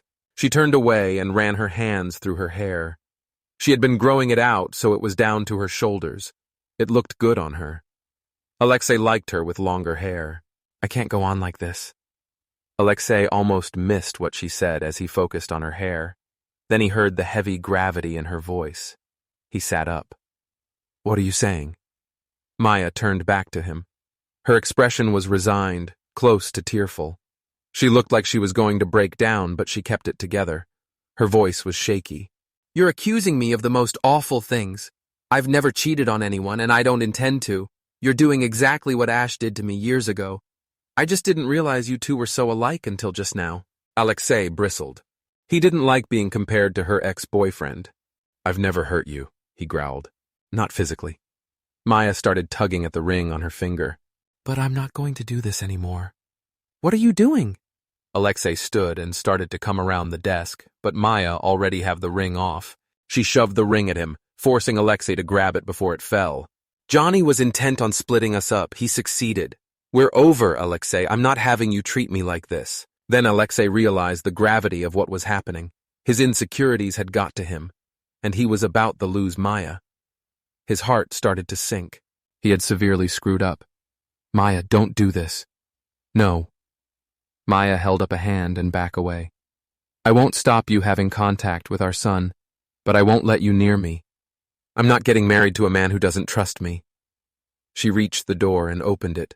It was then the tears started to escape. Now leave me alone. Maya, please. But Maya had already gone, slamming the door behind her. Alexei stared at the closed door, unable to comprehend what had happened. Then he stared at the ring in his hand. She hadn't been the one who had betrayed him. He had betrayed her, and he was only just realizing what an idiot he had been. Jenny sat beside Maya and put a blanket over her lap. Here you go, honey. This should keep you warm. Thanks. Maya sniffed and burrowed deeper into the dressing gown Jenny had given her. She sniffed and wiped her nose on her collar. That was so awful. I can't believe it happened. Johnny certainly knew which buttons to press, Jenny said grimly. After leaving Alexei's office, Maya had been too upset to go home. So she had walked to Jenny's apartment and found her and Rodrigo just coming back. It was freezing cold, and Maya was shivering. Her coat wasn't keeping her or her baby warm. Jenny had taken one look at Maya and had hustled her inside, making Rodrigo turn the heat up and putting more layers on Maya. She told them everything. Both Rodrigo and Jenny were shocked at Johnny's newer attempt to break her and Alexei up, with Jenny directing anger towards Alexei. She kept threatening to go around to him and make him realize what he had lost, but Maya stopped him. It wouldn't do anyone any good. Unable to go back, Maya had stayed the night, sleeping in her old room. It had a nice sense of familiarity, even though she kept waking up with nightmares thinking Johnny was in her room and attacking her. But sleep hadn't helped, and Maya felt even more miserable. Rodrigo's cell phone rang. He left the room to answer it, and Jenny put her arms around Maya, hugging her close. Things will be fine, Maya. Alexei will come around. We'll make sure he will. Thanks for the offer, Jenny, but I don't think he's going to come around anytime soon. Maya sighed sadly and swiped another tear away. I lost the man I loved because of a damn stalker. Story of my life. Jenny had no answer to that. Rodrigo came back into the room. He sat on the coffee table. That was Kaz. Ivan's just called her. They found Johnny. Really?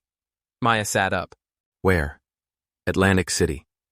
He was in a runway show. When Piotr found out what he was doing to Maya, he notified Johnny that his services were terminated permanently. Then he notified Atlantic City police and they arrested him for aggravated stalking. Maya felt the tension leave her body in a rush. She sagged against Jenny, who gave a whoop of delight and kissed Rodrigo before hugging Maya. Maya held out a hand to Rodrigo with a smile. Thanks, Rodrigo. I didn't know I had so many people looking out for me. You know this business, Maya. Rodrigo squeezed her hand. We all stick together. Johnny can't hurt you anymore. Jenny grinned. Things will be fine, Maya. They will be. Then Maya remembered the text message she had received when she checked her phone that morning. She had been so miserable that the news she was given had slumped her down as low as it could get. She slumped against Jenny, her smile fading. No, they won't. Even left me a message when I woke up. Alexei's gone. Gone? Jenny frowned. What do you mean gone? He went back to Russia. Even tried to stop him, but Alexei said there was nothing here for him anymore. But there wasn't anything for him in Russia either. Jenny looked confused. Why would he just leave like that so close to his son's birth? Because of me. Maya knew the reason why and buried her face in her hands. She was the reason Alexei had gone back to Russia, and there was no chance of Alexei coming back anytime soon. Ivan had also said Alexei was refusing to answer his calls and had sent one text saying not to contact him. Evidently, he was still angry. That made Maya's stomach tighten. Then the tightening got worse and pain shot through her body, spreading through her back.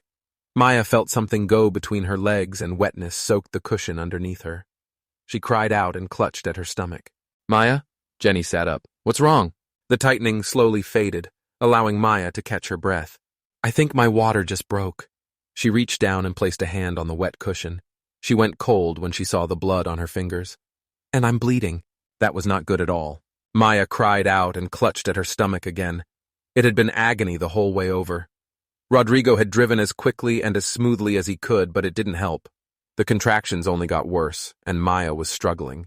The tightening in her belly had got worse in the last 15 minutes and were closer together. Now they felt like they constantly locked everything in Maya's stomach, making it feel like she couldn't breathe properly. But Maya was more concerned about the bleeding. She had learned from her OB/GYN that if there was bleeding after 28 weeks, there could be a chance that something serious is wrong with the baby, and she had to get to hospital as soon as possible. She was 35 weeks. She wasn't full term for another 2 weeks. Would her baby be okay? Rodrigo pulled up in the emergency bay, allowing Jenny and Maya to climb out. Jenny was virtually holding Maya up as they staggered into the emergency room door. Jenny sat Maya down in a chair and hurried to the desk. My friend's in labor. She panted to the nurse behind the desk. She's 35 weeks and she's bleeding. The nurse didn't stop to ask questions. She signaled for her colleague to fetch a wheelchair and hurried to Maya. Maya nearly toppled off the chair with the next contraction, and the nurse caught her, easing her into the wheelchair. "Come with me, love. We'll sort you out." Maya had no idea where they were going. She was almost passed out with the pain. But soon they were in a room and a midwife was hurrying in. "Easy there, honey. We'll get you sorted." She reached for a pair of gloves in the dispenser against the wall. "What's your name?" "Maya Featherstone," Maya to say through gritted teeth. "This is my friend Jenny." She reached out for her friend. Jenny gripped her hand tightly. The midwife came back to the bed. "Okay, Maya," she said gently. "I know it's painful right now, but I need to check how dilated you are. You need to lie back and stay still if you can." "I'll try." Maya leaned back and shut her eyes as another wave passed over her. She felt the midwife ease her legs open and her voice over the pain. "Jenny, behind you there's some gas and air with a mouthpiece. Give that to Maya. That should ease the pain a little." Maya felt something go into her mouth, and Jenny's hand moved hers to grip the mouthpiece. Maya had used gas and air before when she had broken her arm as a teenager. She breathed it in and out, keeping her eyes shut to stop the dizziness. The pain subsided a little. Not much, but enough to be comfortable. Chapter 11. The midwife's expression when she checked Maya's cervix was not good. Maya could feel the fear taking hold even above the contractions. The midwife sent for a doctor and strapped a heart rate monitor to Maya's belly, trying to find the baby's heartbeat. Maya gripped hold of Jenny's hand. Was her baby okay? Or was she losing him?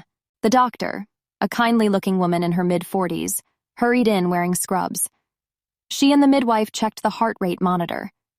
Maya's heart dropped when she saw the grim expressions. "What? Is something wrong? Is my baby okay?" The doctor turned to Maya, schooling her expression until she didn't look as grim. "Maya, your baby's heart rate is dropping, adding to your bleeding, and it shows he's in distress. We need to get your baby out as soon as possible." Maya went cold. "What does that mean?" "I'm going to call theater and arrange an emergency C-section." Maya began to tremble. She didn't want to go under the knife. She was still trying to prepare herself for a vaginal birth.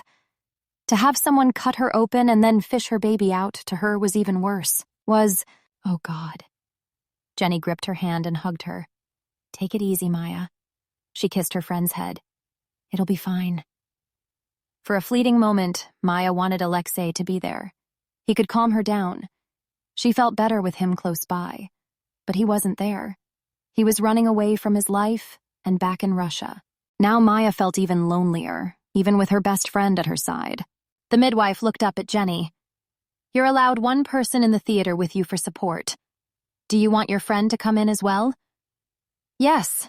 Maya wailed around a contraction, shoving the gas and air mouthpiece into her mouth and breathing as evenly as she could. She really wanted Alexei in with her, but that was out of the question. Jenny was the next best thing. Maya wanted to cry, but she was using up her energy riding the contraction waves. When people told her labor hurt, they hadn't been kidding. "What about the father?" asked the midwife. "Do you want us to call him and let him know?" "No." Maya shook her head. "He's in Russia right now. I don't have a contact number." She wasn't going to say she had been abandoned by the baby's father. That was too embarrassing. But judging from the midwife's face, she had guessed. But she didn't judge or say anything. She simply called for a couple more orderlies, and they wheeled her bed down to theater, Maya writhing around and trying to breathe through the pain. Jenny stayed behind to wait for a set of scrubs so she could go in. Maya didn't know how she managed the next 10 minutes on her own. The midwife came with her and helped her out of her clothes and into a gown, which she tied at the back, putting a cap on her head. The midwife also got into scrubs and came into the theater with her, helping her sit upright and as still as Maya could manage while the doctor stuck a needle into her back. The midwife explained she was being given a drug to numb everything from the chest down, so when the doctors cut into her stomach, she wouldn't feel the pain. But Maya was so upset right then and struggling with the contractions that she didn't care if she felt pain or not.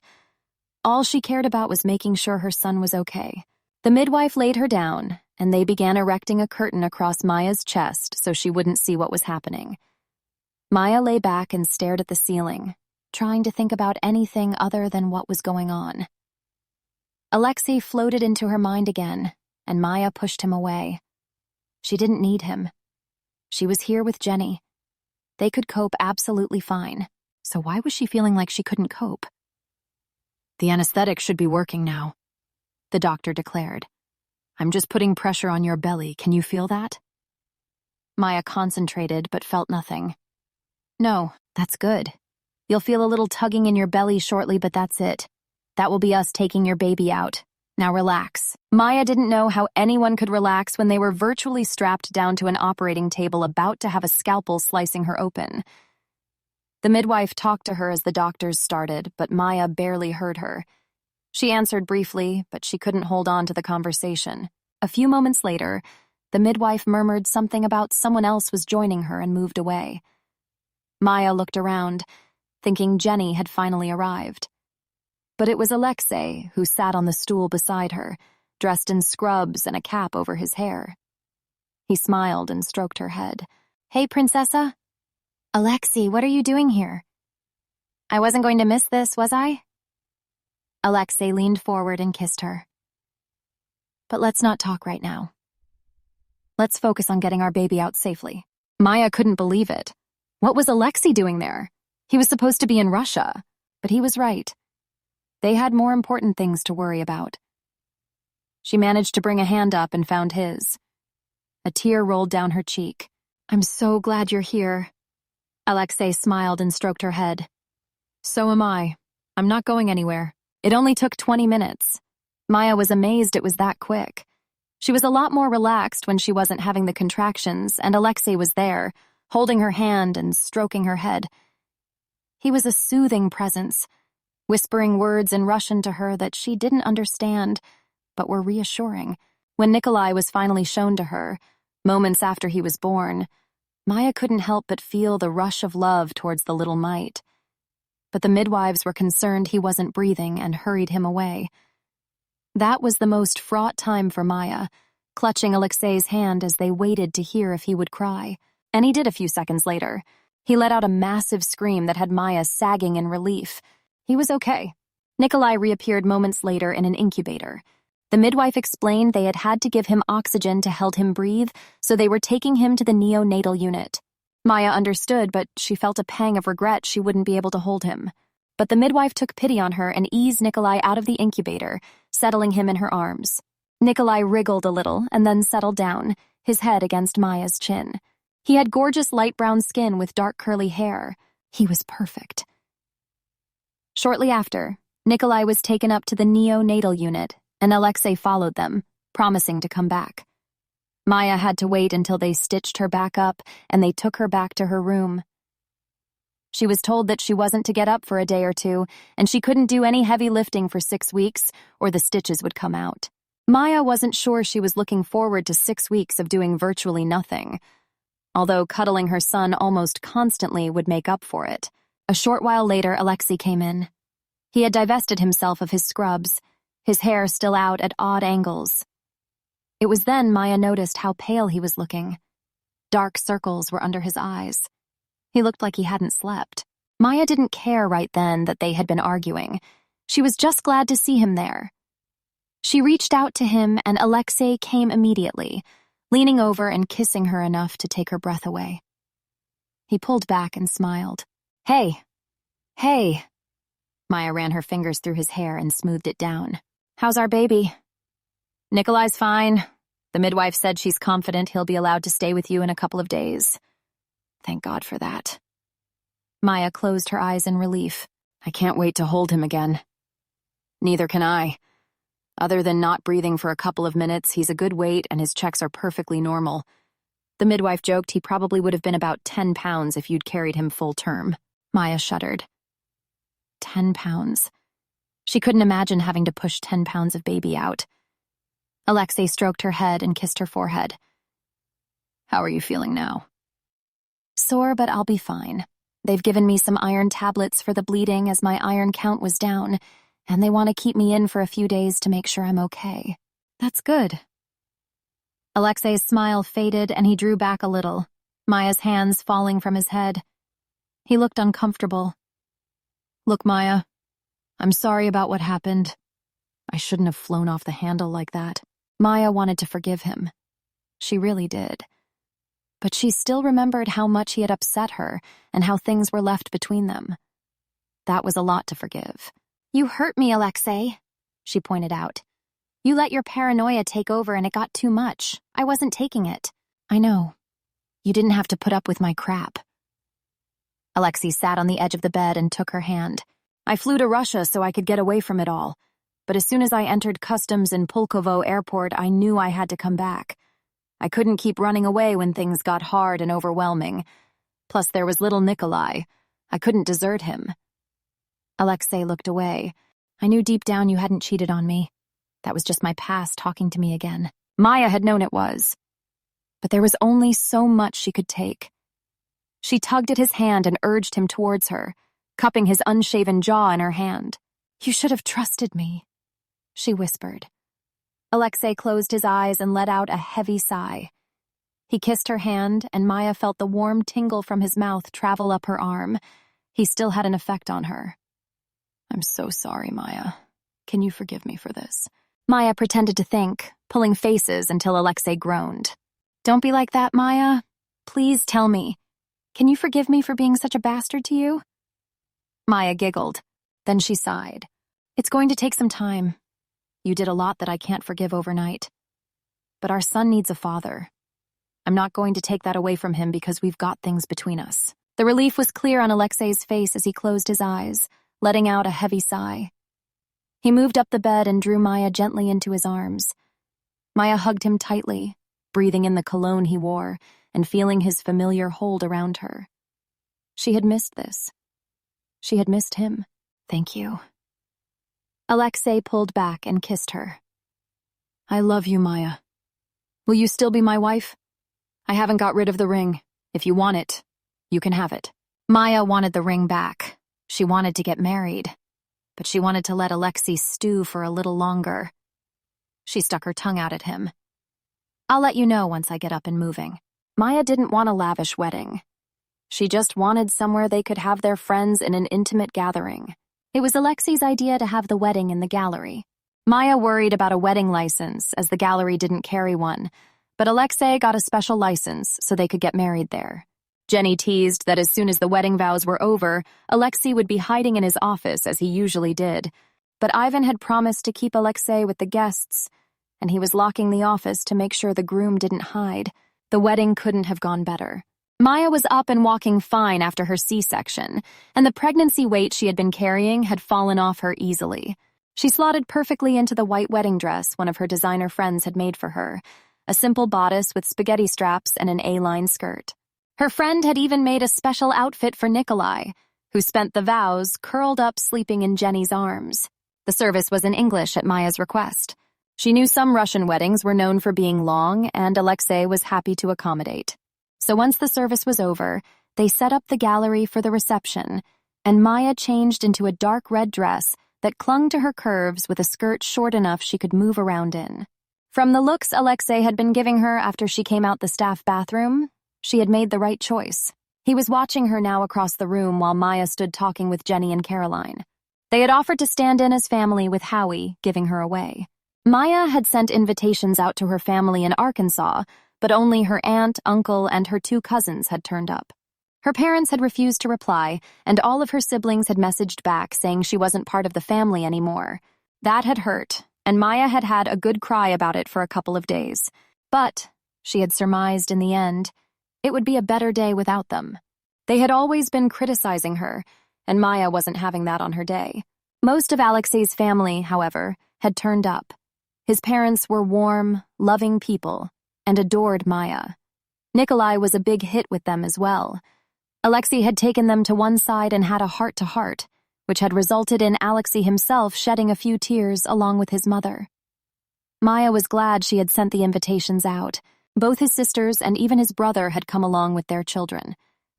There was a little bit of tension between Alexei and his younger brother, but it eased after a while, especially when Nikolai was being passed around. That really broke the ice. Alexei's young nephew also came with his brother, but not Katya. Alexei had expressed explicitly that Katya wasn't to attend, but he wanted his nephew to be there. Apparently, Katya had kicked up a fuss about it, but had given up once she was told, and no one was paying her attention. They were finally seeing her for what she really was. Jenny sighed as she looked around the room, juggling a glass of water and Nikolai as he rested his head on her shoulder, drowsing peacefully. "This is beautiful, Maya. Alexei knows how to create a scene, and you look amazing." Maya grinned and gave her a small spin, pouting like many of the models she had photographed. She laughed when Jenny made a face. "Maybe you should stick behind the camera with that look rather than in front of it." "Oh, stop it," Caroline chuckled, tapping Jenny's arm. "Maya looks incredible." "Flatterers." Maya stuck her tongue out. "I'm not getting signed up just yet. Let me know when you think about it."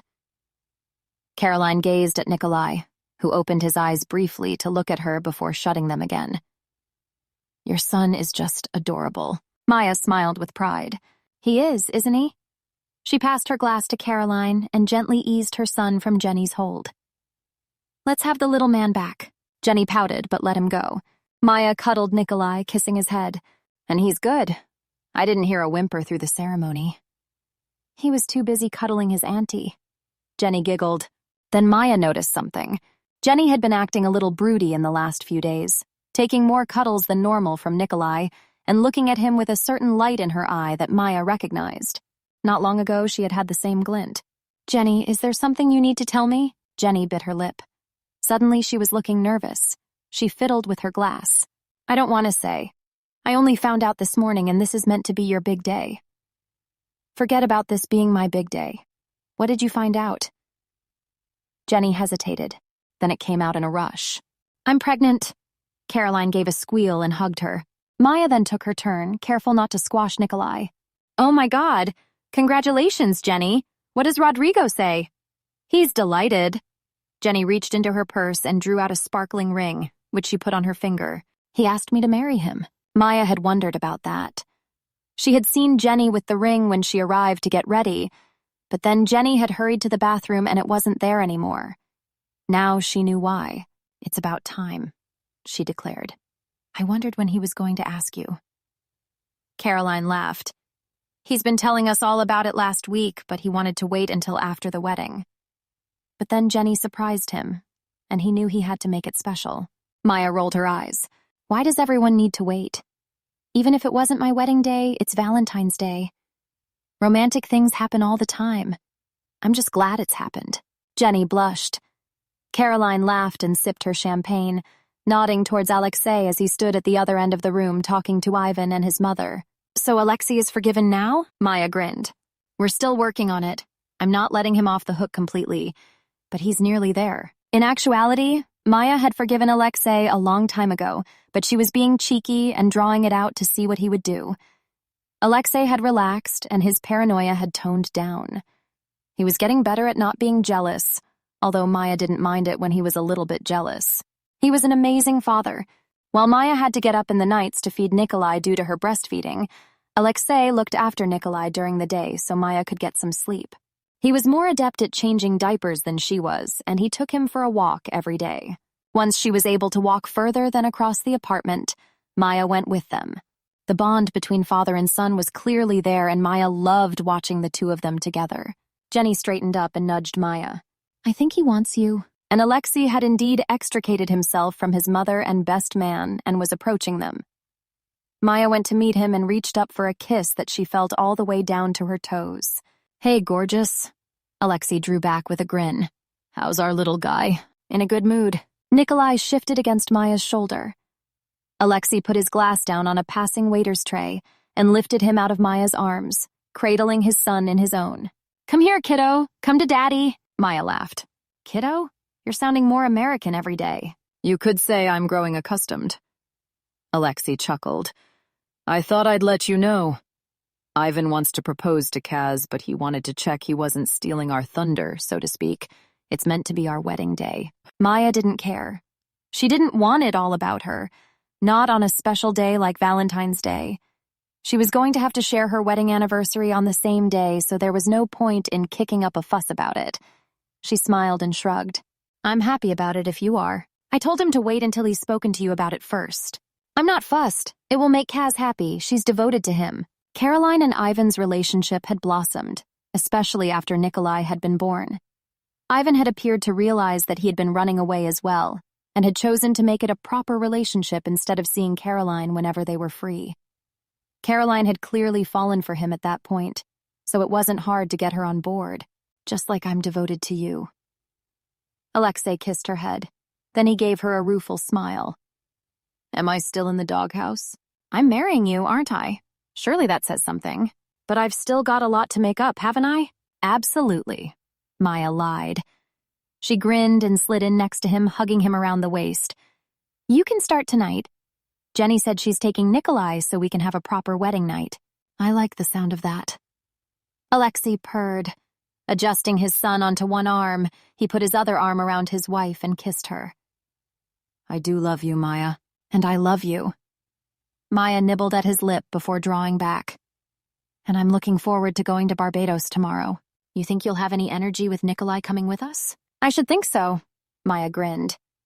Honeymoon now and then, another one when he's older and can stay with family. I'll look forward to that one. Alexei winked and leaned in. I love making you scream. Maya giggled and poked him in the side. You always do. The end.